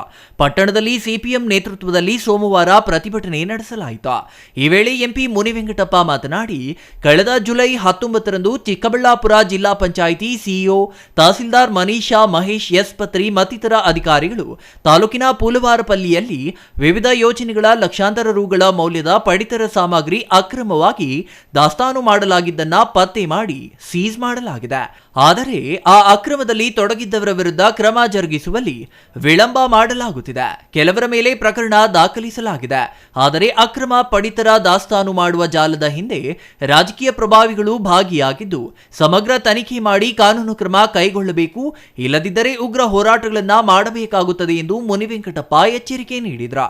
ಇದೇ ವೇಳೆ ಮುಖಂಡ ಚನ್ನರಾಯಪ್ಪ ಮಾತನಾಡಿ, ಈ ಅಕ್ರಮ ದಾಸ್ತಾನು ಮಾಡಿದ ಆರೋಪಿಗಳ ಬಗ್ಗೆ ಮಾಹಿತಿ ತಿಳಿದಿದ್ದರೂ ಅಧಿಕಾರಿಗಳು ಕ್ರಮ ಕೈಗೊಳ್ಳದಿರುವುದು ಹಲವು ಅನುಮಾನಗಳಿಗೆ ಎಡೆ ಮಾಡಿಕೊಡುತ್ತಿದೆ. ಈ ಅಕ್ರಮ ದಾಸ್ತಾನು ಕುರಿತು ತನಿಖೆಯು ಸಮರ್ಪಕವಾಗಿ ನಡೆಯುತ್ತಿಲ್ಲ, ಗೊಂದಲಗಳನ್ನ ಉಂಟು ಮಾಡುತ್ತಿದೆ. ಇದರ ಹಿಂದೆ ರಾಜಕೀಯ ಬಲಾಢ್ಯರ ಒತ್ತಡಕ್ಕೆ ಮಣಿದು ತನಿಖೆಯನ್ನ ಹಳ್ಳ ಹಿಡಿಸಬಾರದು. ಇದರಲ್ಲಿ ಹಲವು ಇಲಾಖೆಗಳ ಅಧಿಕಾರಿಗಳು ಭಾಗಿಯಾಗಿರುವ ಅನುಮಾನವಿದ್ದು ಈ ಅಕ್ರಮದಲ್ಲಿ ಎಂಥವರೇ ಇದ್ದರೂ ನಿಷ್ಪಕ್ಷಪಾತವಾಗಿ ತನಿಖೆ ಮಾಡಿ ಬಡವರಿಗೆ ನ್ಯಾಯ ಒದಗಿಸಬೇಕು ಎಂದು ಒತ್ತಾಯ ಮಾಡಿದ್ರು. ఇది పేద జనాలకి, ఇది కరువు ప్రాంతం ఉండే తాలూకు. 1000 రూపాయలు కూడా కాసు లేనట్టుగా బతికేట్ల జనాలు ఉన్నారు. కూలి సరిగ్గా చిక్కినట్ల పరిస్థితి ఉంది. రైతులు ఈరోజు దివాళీ వేసుకుంటారు. జనసామాన్యులు బతికే కష్టం ఉంది. వ్యాపకమైన అప్పులు చేసి అప్పుల్లో కూరుకుపోయినారు జనాలు. వాళ్ళ బిడ్డలు చదివితేకైతా ఉన్నా వాళ్ళ బిడ్డలకి ఇచ్చినట్ల ధాన్యాన్ని అమ్ముకునేట్ల దుస్థితి ఉంటే దాన్ని సమర్థించి నిలబడతారంటే మీరు మనుషులా అని చెప్పి ఈరోజు మేము ప్రశ్నిస్తున్నాం సోదరులారా. కాబట్టి ఈ రోజు ప్రతిభటన మనవి పత్రం ఇవ్వాలన్నది మనవి పత్రం ఇచ్చి మాన్య తహసీల్దారు గౌరవపూర్వకంగా మేము వాళ్ళతో కోరుతున్నాం. మీరే రైడ్ చేసినారు, మీరే పట్టుకున్నారు, మీరే దొంగలను నిరూపించినారు. వాళ్ళపైన క్రమం కావాలా, దాన్ని ఎడకుండా ఎవరెవరు ఉన్నారో వాళ్ళపైన కూడా క్రమం కావాలా, వాళ్ళు కూడా మీరు ఇచ్చేయాలని చెప్పి మేము మనవి పత్రం ఇచ్చేదానికి వచ్చినాం. ఇదేమన్నా ఆయన క్రమం తీసుకోలేదంటే ముందర దినాల్లో అనిర్దిష్టమైన పోరాటాన్ని ప్రారంభం చేస్తాము. ನಂತರ ಪ್ರತಿಭಟನಾಕಾರರಿಂದ ತಹಸೀಲ್ದಾರ್ ಮನೀಷಾ ಮಹೇಶ್ ಎಸ್ ಪತ್ರಿಯವರು ಮನವಿ ಪತ್ರ ಸ್ವೀಕರಿಸಿ ಮಾತನಾಡಿ, ಈ ಪ್ರಕರಣದ ಹಿಂದೆ ಯಾರೇ ಇದ್ದರೂ ಪಾರದರ್ಶಕ ತನಿಖೆ ಕೈಗೊಳ್ಳಲಾಗುತ್ತದೆ ಹಾಗೂ ವರದಿಯ ನಂತರ ತಪ್ಪಿತಸ್ಥರ ವಿರುದ್ಧ ಕಾನೂನು ರೀತಿ ಕ್ರಮ ಜರುಗಿಸಲಾಗುತ್ತದೆ ಎಂದರು. ಇನ್ನು ಈ ಸಂದರ್ಭದಲ್ಲಿ ಸಿಪಿಎಂ ಮುಖಂಡರಾದ ಡಾಕ್ಟರ್ ಅನಿಲ್ ಕುಮಾರ್, ರಘುರಾಮರೆಡ್ಡಿ, ಮುಸ್ತಫಾ, ಮುನಿಯಪ್ಪ, ವಾಲ್ಮೀಕಿ ಅಶ್ವಥಪ್ಪ, ದೇವಿಕುಂಟೇಶ್ ಶ್ರೀನಿವಾಸ್, ಬೆಳ್ಳೂರು ನಾಗರಾಜು, ರಾಮಂಜಿ ಚಲಪತಿ ಸೇರಿದಂತೆ ಇನ್ನೂ ಹಲವು ಮಂದಿ ಉಪಸ್ಥಿತರಿದ್ದರು. Ganesh R, CTV news, Bagepalli.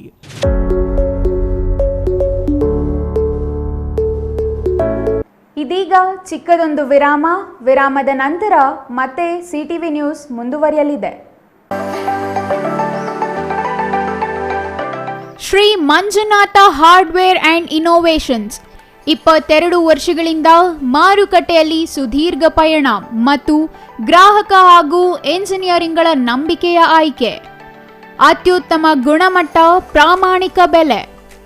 Engineer choices, architect choices, corporates house owners, carpenter choices, hardware dealers ಹಾಗೂ ಇನ್ನಿತರರಿಗೆ ಹೋಲ್ಸೇಲ್ ದರದಲ್ಲಿ ಸಿಗುವ ಸ್ಥಳವೇ ಶ್ರೀ ಮಂಜುನಾಥ ಹಾರ್ಡ್ವೇರ್ ಮತ್ತು ಇನೋವೇಷನ್ಸ್. ವಿವಿಧ ರೀತಿಯ ವಿನ್ಯಾಸಗಳುಳ್ಳ ಡೆಕೋರೇಟಿವ್, ಪ್ರೊಟೆಕ್ಟಿವ್, ಫಂಕ್ಷನಲ್ ಹಾಗೂ ಉತ್ತಮ ದರದಲ್ಲಿ ಗುಣಮಟ್ಟದ ಹಾರ್ಡ್ವೇರ್ ವಸ್ತುಗಳು ನಮ್ಮಲ್ಲಿ ದೊರಕುತ್ತದೆ. ವಿಳಾಸ: ರಿಲಯನ್ಸ್ ಪೆಟ್ರೋಲ್ ಬಂಕ್ ಹತ್ತಿರ, ಬಿಬಿ ರಸ್ತೆ, ಚಿಕ್ಕಬಳ್ಳಾಪುರ. ಮೊಬೈಲ್ ಸಂಖ್ಯೆ 9739393927, ಮತ್ತೊಂದು ಸಂಖ್ಯೆ 9008680303.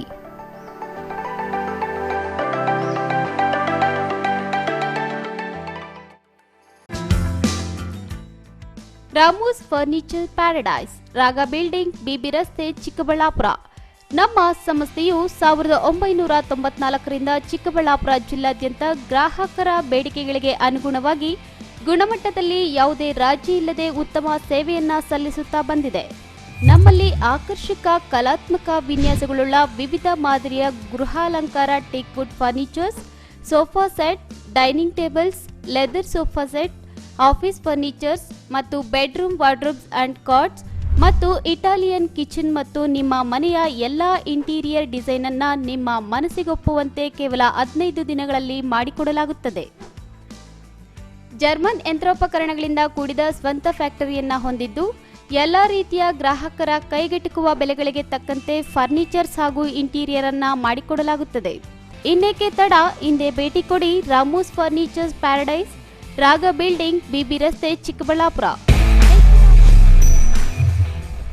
ವಿರಾಮದ ನಂತರ ಮತ್ತೆ ಸಿಟಿವಿ ನ್ಯೂಸ್ಗೆ ಸ್ವಾಗತ. ಇದೀಗ ಸಂಕ್ಷಿಪ್ತ ಸುದ್ದಿಗಳು.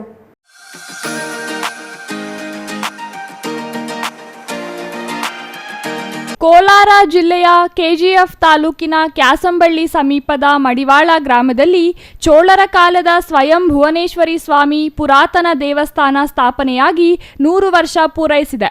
ಈ ದೇವಾಲಯಕ್ಕೆ ಪ್ರತಿ ಸೋಮವಾರ ಭಕ್ತಾದಿಗಳು ಆಗಮಿಸಿ ದೇವರಿಗೆ ವಿಶೇಷ ಪೂಜೆ ಸಲ್ಲಿಸುತ್ತಾರೆ. ಈ ದೇವಾಲಯಕ್ಕೆ ಬರುವ ಭಕ್ತರು ಹರಿಕೆ ಹೊತ್ತು ಕಷ್ಟಗಳನ್ನು ದೇವರಿಗೆ ಅರ್ಪಿಸಿ ಹೋಗ್ತಾರೆ ಎಂದು ದೇವಾಲಯದ ಅರ್ಚಕ ಕೆ ಮನೋಹರ್ ದೀಕ್ಷಿತ್ ತಿಳಿಸಿದರು.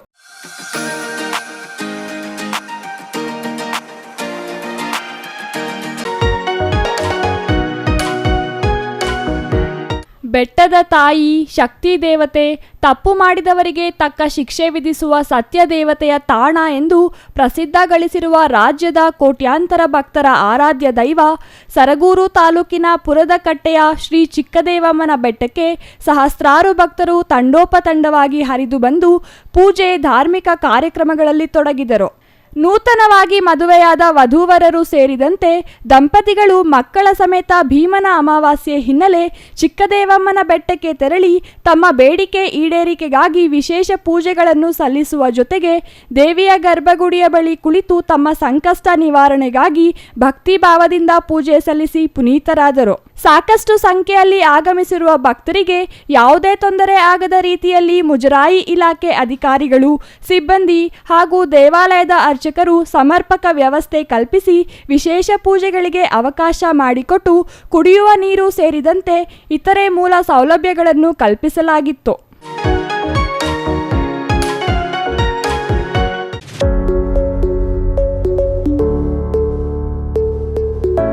ಶ್ರಾವಣ ಮಾಸದ ಮೊದಲ ಸೋಮವಾರವಾದ ಇಂದು ದಕ್ಷಿಣ ಕಾಶಿ ಎಂದು ಕರೆಯುವ ಬೀದರ್ ಜಿಲ್ಲೆಯ ಭಾಲ್ಕಿ ಕ್ಷೇತ್ರದ ಮೈಲಾರ ಮಲ್ಲಣ್ಣ ದೇವಸ್ಥಾನದ ಬಳಿ ಬರುವ ಗಾಯಮುಖ ನೀತರ ಕಾವಡ ಯಾತ್ರಿಗಳು ಜಲ ಕೊಂಡೊಯ್ದು ನಗರದ ಪಾಪನಾಶ ಮಂದಿರದವರೆಗೆ ಪಾದಯಾತ್ರೆ ಮಾಡಿ ಪಾಪನಾಶ ಮಂದಿರದ ಶಿವಲಿಂಗಕ್ಕೆ ಜಲಾಭಿಷೇಕ ಮಾಡುತ್ತಾರೆ. ಶ್ರಾವಣ ಮಾಸದ ವಿಶೇಷ ಪೂಜೆಯನ್ನ ಕಾವಡ ಯಾತ್ರಿಗಳು ನೆರವೇರಿಸಿದ್ರ. ಈ ಕಾವಡ ಯಾತ್ರೆ ಕಳೆದ ವರ್ಷದಿಂದ ಪ್ರಾರಂಭಿಸಲಾಗಿದೆ. ಕಳೆದ ವರ್ಷ 100 ಮಂದಿ ಯಾತ್ರಿಗಳು ಭಾಗವಹಿಸಿದ್ರೆ ಈ ವರ್ಷ 200 ಯಾತ್ರಿಗಳು ಭಾಗವಹಿಸಿದ್ದಾರೆ. ಈ ಯಾತ್ರೆ ಶ್ರಾವಣ ಮಾಸದ ಪ್ರತಿ ಸೋಮವಾರ ನಡೆಯಲಿದೆ.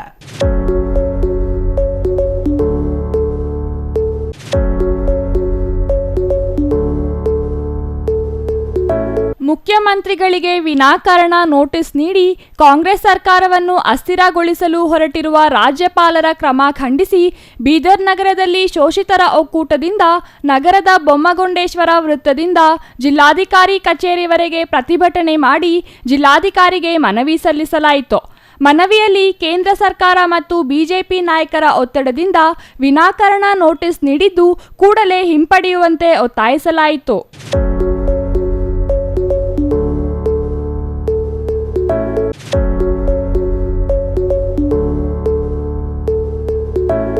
ಗುಬ್ಬಿ ನಗರದ SM ಪ್ಯಾಲೇಸ್ನಲ್ಲಿ ಛಲವಾದಿ ಮಹಾಸಭಾದಿಂದ ಅಭಿನಂದನಾ ಸಮಾರಂಭ ಆಯೋಜಿಸಲಾಗಿತ್ತು. ಕಾರ್ಯಕ್ರಮದಲ್ಲಿ ಮಾತನಾಡಿದ ದಿವಂಗತ BK ಶಿವರಾಮ್ ಅವರ ಪತ್ನಿ ವಾಣಿ ಶಿವರಾಮ್, ತಮ್ಮ ಪತಿಯ ಕನಸು ನನಸಾಗುತ್ತಿದೆ. BK ಶಿವರಾಮ್ ಅವರು ಕೆಲಸದ ಅವಧಿಯಲ್ಲಿ ಛಲವಾದಿ ಸಮುದಾಯಕ್ಕೆ ಸರ್ಕಾರದಿಂದ ಬರುವ ಎಲ್ಲ ಮೂಲ ಸೌಕರ್ಯಗಳನ್ನು ಒದಗಿಸಿಕೊಟ್ಟಿದ್ದಾರೆ. ಹಾಗಾಗಿ ದಿವಂಗತ ಶಿವರಾಮ್ ಅವರ ಅಂದಿನ ಕನಸು ಇಂದು ನನಸಾಗುತ್ತಿದೆ ಎಂದರು. ಸಮುದಾಯದ ಮಕ್ಕಳು ಉನ್ನತ ಶಿಕ್ಷಣ ಮಾಡಿ ಉನ್ನತ ಸ್ಥಾನ ಗಳಿಸಬೇಕು ಎಂದರು. ನಂತರ ಚಿತ್ರದುರ್ಗ ಸಂಸ್ಥಾನ ಮಠದ ಬಸವನಾಗಿದೇವ ಶರಣರು ಮಾತನಾಡಿ, ಸಮುದಾಯದವರು ವಿದ್ಯಾಭ್ಯಾಸದಲ್ಲಿ ಎಲ್ಲಾ ಸಮುದಾಯಗಳಿಗಿಂತ ಹೆಚ್ಚು ಬೆಳೆಯಬೇಕು ಎಂದರು. ಇದೇ ವೇಳೆ ಹೆಚ್ಚಿನ ಅಂಕ ಪಡೆದ ಮಕ್ಕಳಿಗೆ ಪ್ರತಿಭಾ ಪುರಸ್ಕಾರ ನೀಡಿ ಗೌರವಿಸಲಾಯಿತು.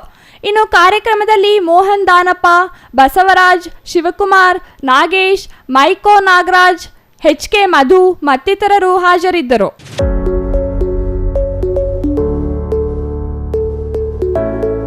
ಕೊನೆಯದಾಗಿ ಮತ್ತೊಮ್ಮೆ ಮುಖ್ಯಾಂಶಗಳು.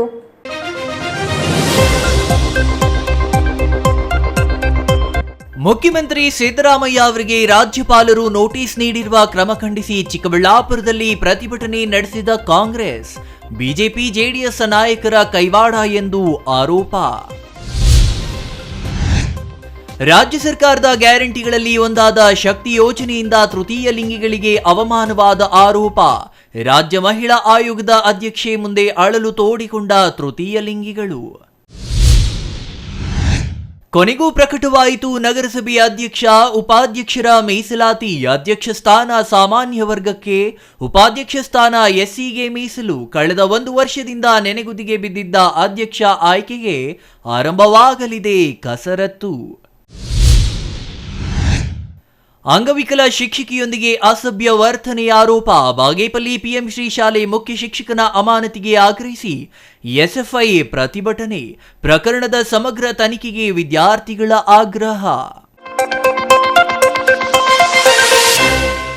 ಇದಿಷ್ಟು ಈ ಹೊತ್ತಿನ ಸುದ್ದಿ. ನೋಡ್ತಾ ಇರಿ CTV ನ್ಯೂಸ್, ಇದು ನಿಮ್ಮ ಜೊತೆಗಾರ.